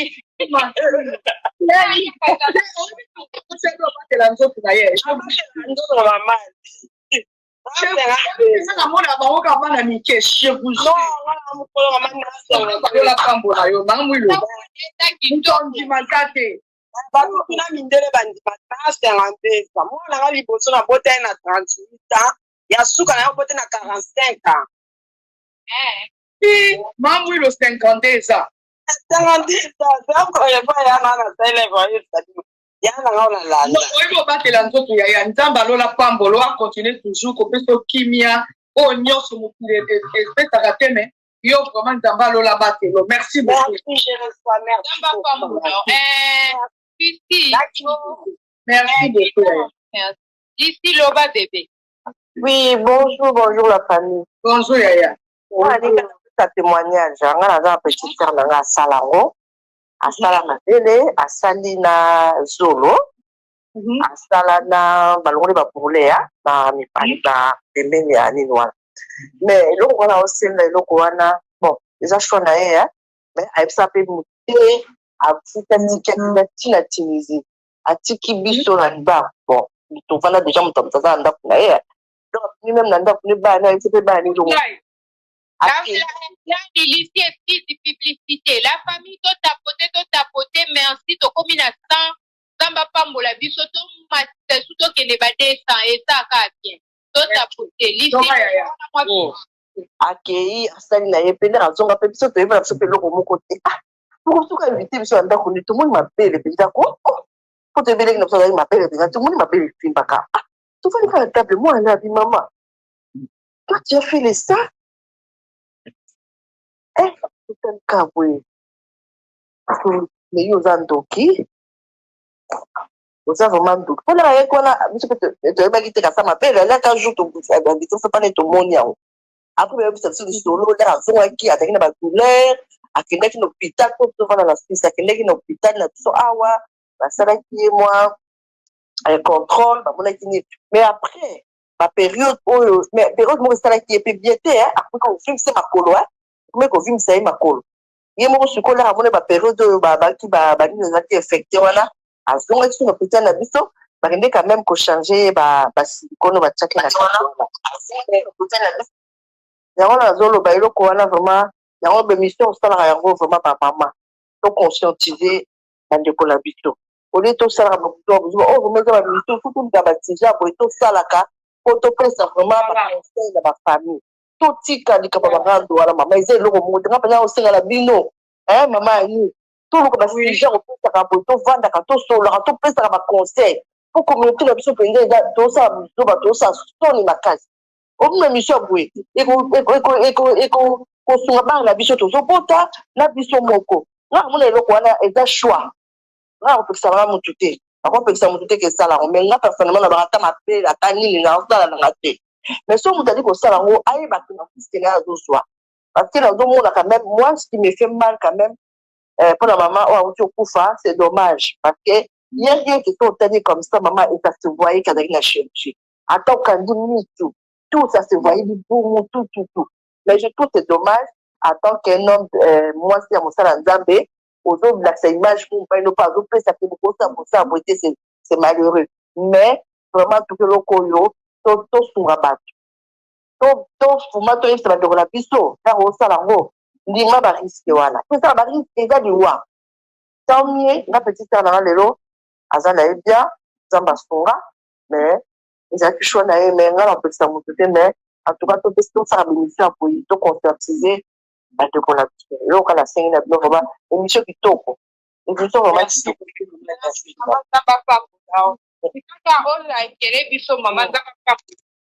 d'accord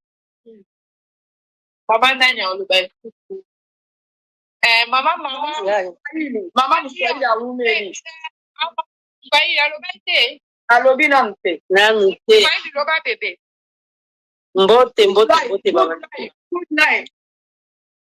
muyomba salama habari nzuri sana wawaye na mimi toza ebele nalobi ya opération so napamboli bandeko nanu nyonso oyo baloba epenza liboso ke opération nyonso eza kaka nzoto voilà parce que je me rappelle na zemi na ngai liboso ntango nazwi zemi ya liboso nauti koya poto omoni kaka ozwi zemi mokande eza te mosala atendeka moto ezalaka boyebi badifikulte banini nabi zemi mpenza na kokokota na nga boye te sikoyo ezalaki oke kosenga assistance sociale papier atindi yo quelque part mpo baka elongolo zemi yaya batindanga siko place yango batindanga epa basango place moko basango basala yango basalaka kosala chapele ezala mwa biro moko mama bamemanga na biro wana batie siko video moko balakisaka ndenge basalaka namoni neti ndeko mwasi alobaki ndenge bakotisaka wana po ebimisa mafuta mama contrôler s'il vous plaît parce que normalement bato naokotisa akele les gens ebele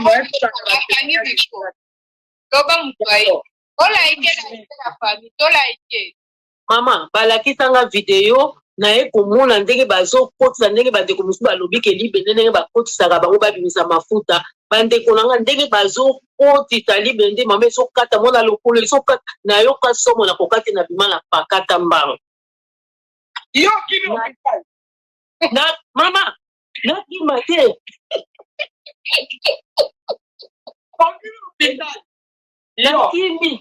nakimi me opération nakima te ka ya césarienne mpo nayebi awa unakima ndeni mpona yamba mwana me mama balakisi omoni ndenge libende ezokota makolo ya mwana kuna libende wana eyebaka te place ezokende bandeko bakosi te libende eyebaka te place ezokende bandeko ebele balongolo mwana nakendaki balongolanga mwana bango mpe balobi ava balongolanga fo balakisa nanu nga video nde makambo lekaka mama balakisi nga video bibende wana place ezokende ezoyeba nango te bango baotala na pare mama esalamaka mbango nga na bima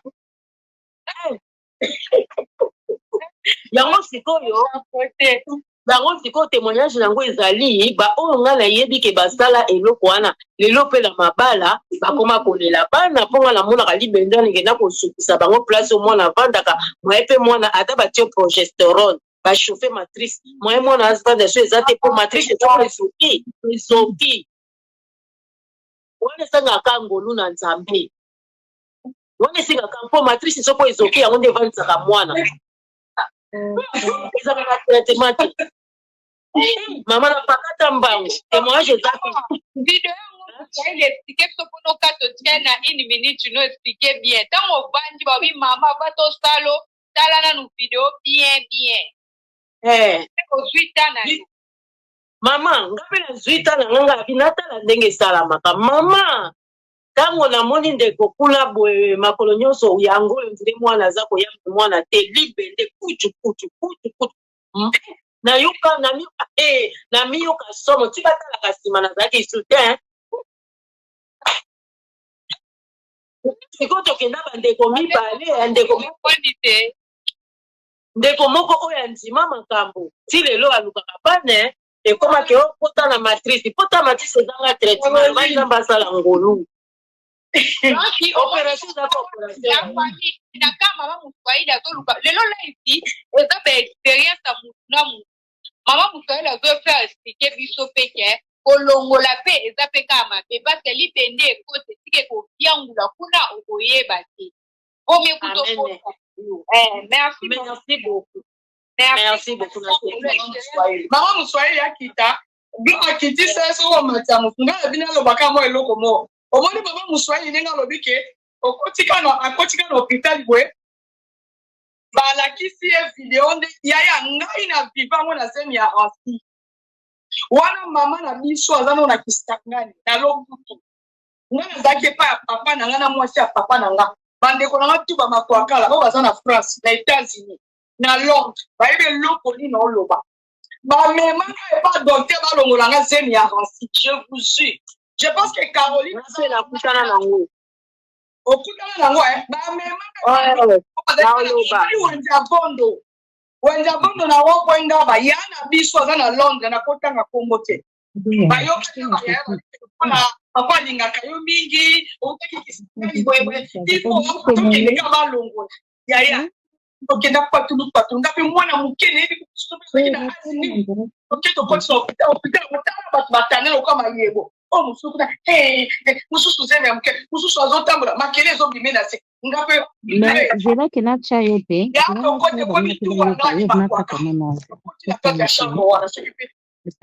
mwa lingala mpe forcele balingala mpo esala bito bien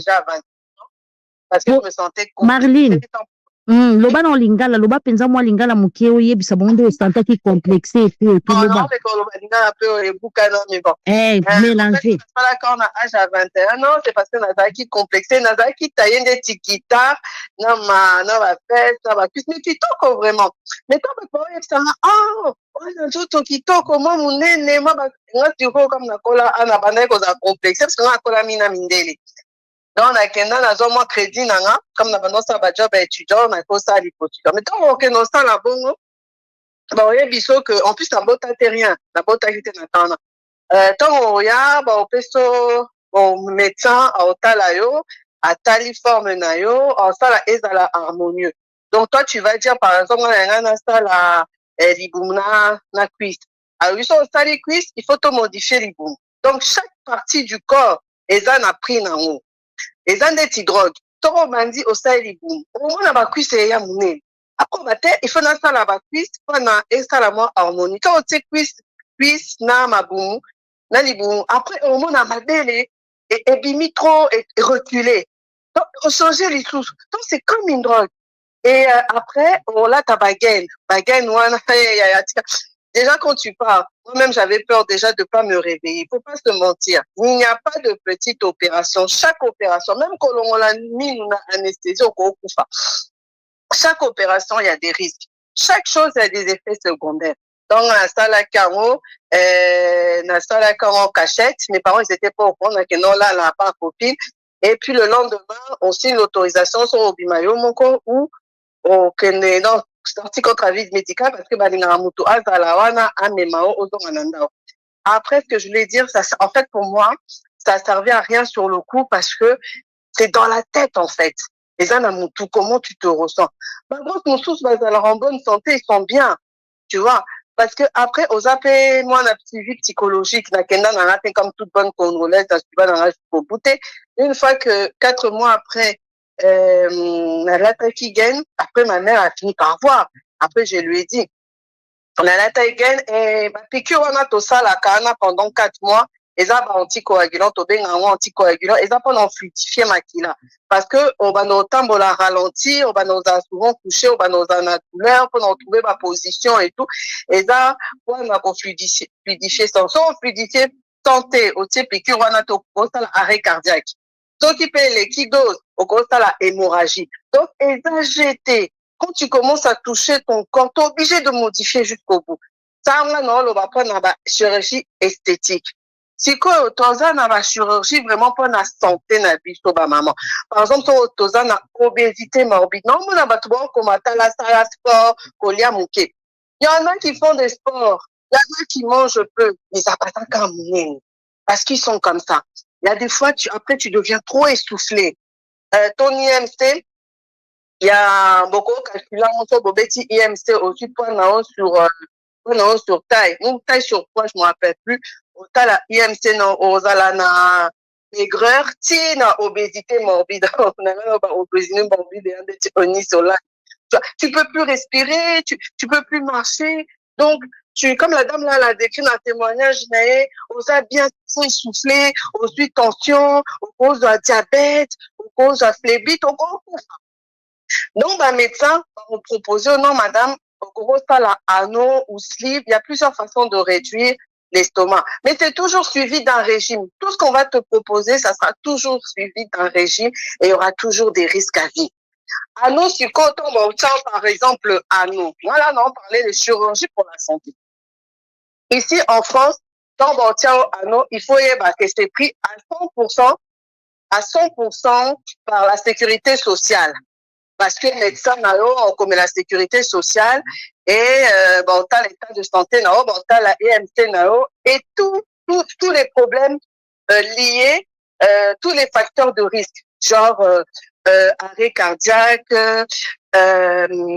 diabète, hypertension et tout. Bon. Alors, une fois qu'on va ça la sleeve, donc sleeve, c'est pas qu'au 4 parties estomac. Ça, c'est irréversible. Irréversible, irréversible, c'est-à-dire qu'on change en du tout. Donc, quand il partit estomac, après, à partir de là, il faut savoir partir estomac, non surtout, estomac, la biche, elle sur 5 mètres. Non surtout, elle a un rôle. rôle à dénoyer la nourriture, rôle à la vitamine et tout.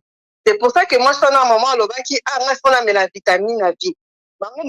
Vraiment plus que suivi parce que tant que tu as l'estomac, au moins, la perturbation hémodynamique est dans le milieu de donc au moins on manque de vitamines et on va liquide et tout ça mais on va coller à normal donc on va suivre régulièrement pas quatre estomac ça c'est vraiment un peu risqué sinon tu as un anneau si quand on va faire l'opération on les quand même na bloc anneau surtout anesthésie générale on les can bloc patio anneau si quand anneau on attend ba tia banda ko serrer en haut plus ou moins.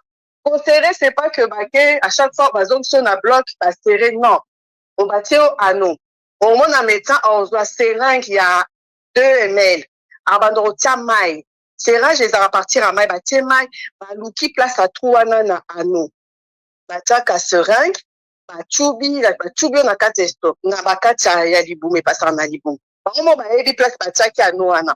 On va donc porter carte moko à vie. Au bâtiment MN. Bon, il y a mais là non story. Mais ailleurs, au babandi sur wana. Bon, t'as la néni aux les canards radio. Bon, t'as la néni progresser. Bon, tout nous. Comment ça va? Est-ce que tu arrives à bien manger ou pas? Il y a des fois, faut que les cater tout de suite. Il faut aller voir le médecin desserrer. Parce qu'il faut qu'on coupe. Donc, c'est quelque chose de très risqué de surveiller. Au moment où on a mon toano, encore il y a mon néni. Pourquoi? Parce que va redesserrer, va resserrer. Et va changer au bout de 5 ans. De 5 ans, ok, au salit sous opération, va changer matériel. Voilà. Vraiment, ça se passe comme ça et c'est suivi. Et ano okoki kolongo lango. Sleeve, so bakacho estomac eza avis. L'ano okoya munene, okondi, aux yeux grossesse, pendant la grossesse, ba fongolio, ba longolio maignon tout. Roboti bazong seloma mai na kati asala bongo ba contrôle tous les ans hein et puis voilà mais moi je parle pour les raisons médicales la chirurgie esthétique on a ça là qui avant ça servait à rien parce qu'on a compris que Nazari qui complétait Nazari a problème tu m'acceptais pas donc c'est pour tout chirurgie ça s'accepte au moins bah ton sous va perdre 50 kilos 100 kilos bah comment bah landa bah on a psychiatrie hein parce que nous on a on s'est retrouvé les sous-soutés. Bon, on a que mutu eza mutu sous-sous. D'autres on eza bangoté. Donc mes mamans à la base tous à l'alimentation mon quoi est bien varié, peu de graisse, peu de sucre et ça ira mieux. Pour moi, je ne conseille pas la chirurgie esthétique aux gens, mais si c'est pour de raisons la chirurgie de santé, elle est importante. Parce qu'au Koufa, parce que ton surplus, parce que même si on salit sport, si on salit régime, tout c'est simbaraka kate. Hein. Ou ça peut mettre trop longtemps, donc on ça l'appelle arrêt cardiaque. Donc, il faut tout ça la checking chaque année, tout contrôler la poids na biso, tout contrôler la cholestérol na biso. Et voilà témoignage nanga. Na regrette pourquoi na kena au poids kambongo nanga na âge à 21 ans parce que na kena aux la honte crédit coûte. Oh là là. Ok, il faut qu'on ait confiance en soi maintenant, ok? Oui, il faut commencer à prendre confiance en toi, s'accepter comme on est, si tu te sens belle. Et puis aussi, s'adapter aussi à nos vêtements, hein. Là, tu as rappelé Bilamba, puis adapter à ta morphologie. C'est pour ça que ça là, émission, la prochaine émission, comment s'habiller selon ta morphologie et tout ça. Il y a Christina Cordila. Il y a Christina Cordila. Parce que moi, émission, lobby, il y a Christina Cordila, Koeba Kolata, Naba, retour, oui.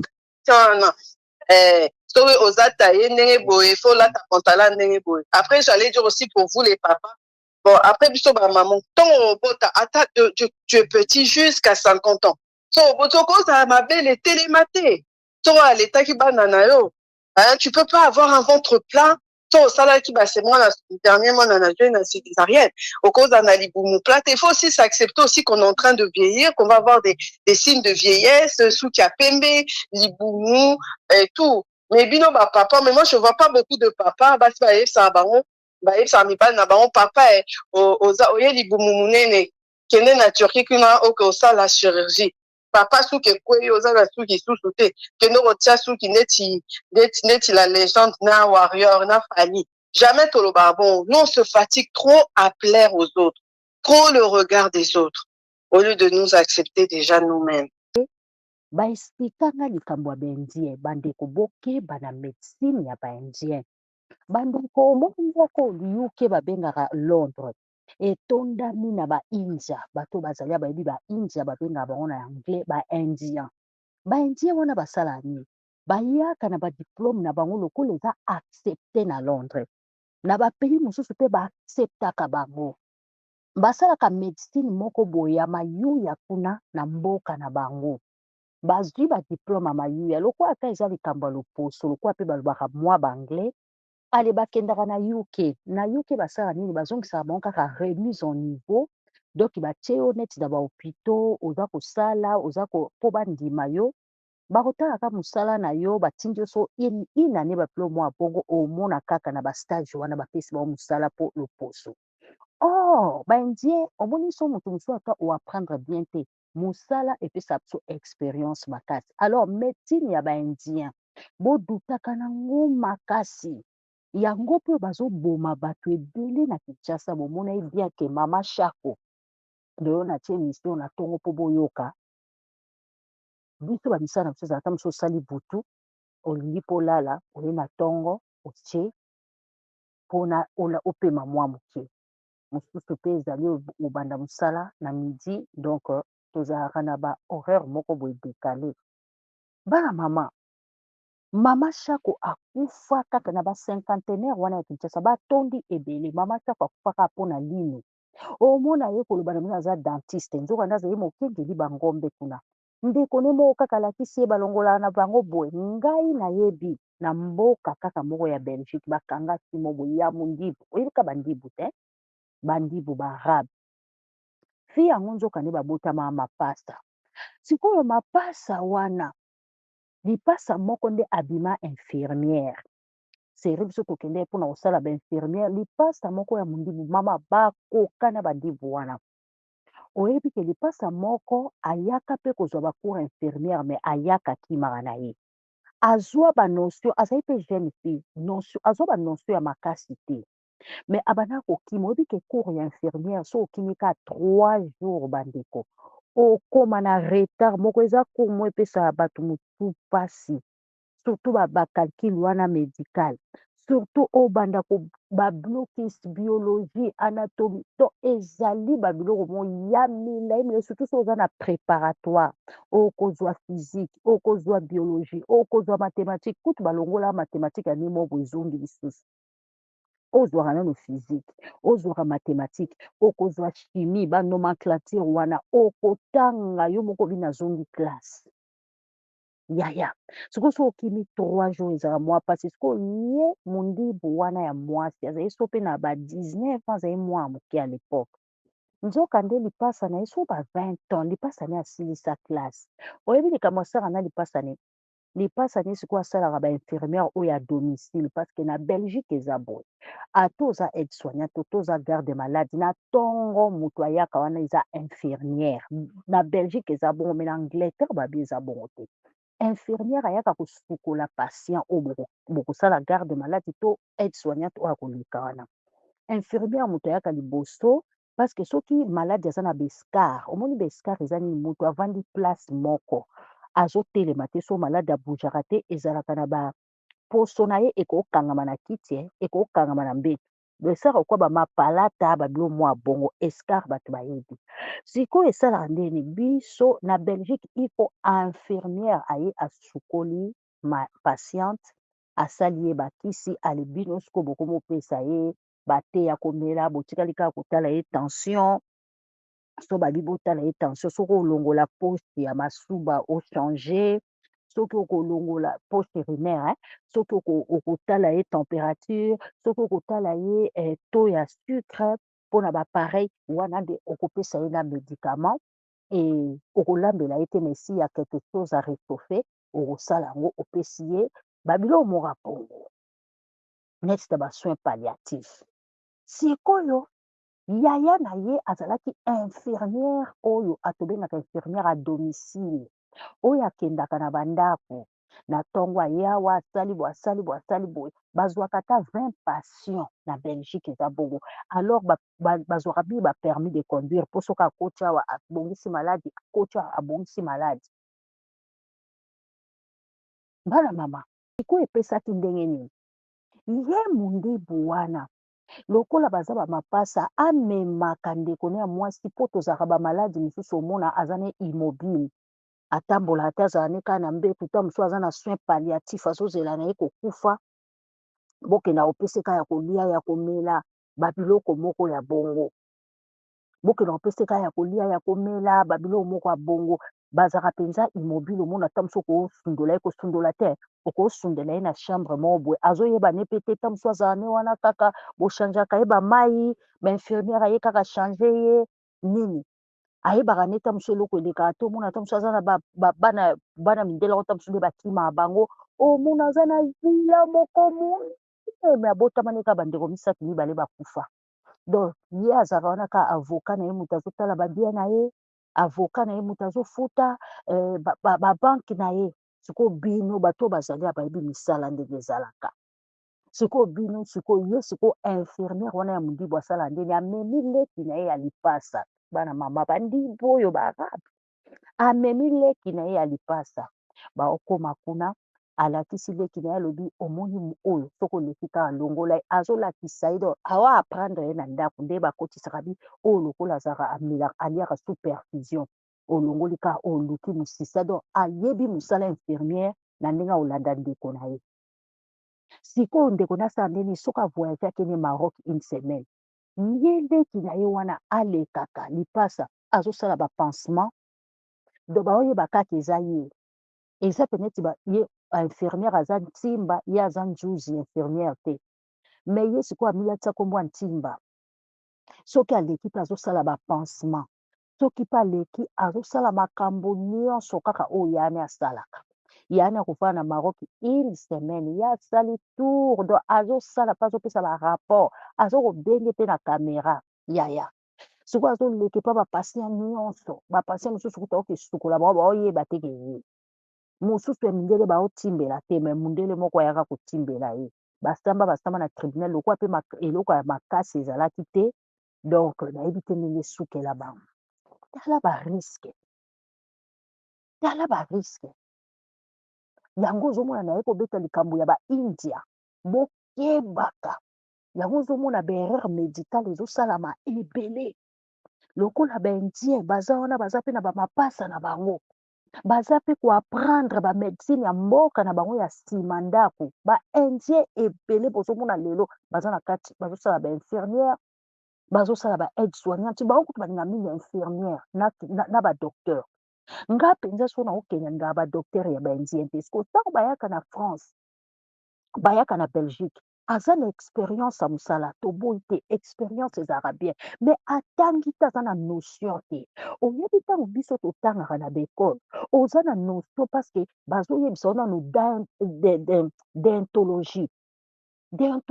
déontologie kutu déontologie ya mosala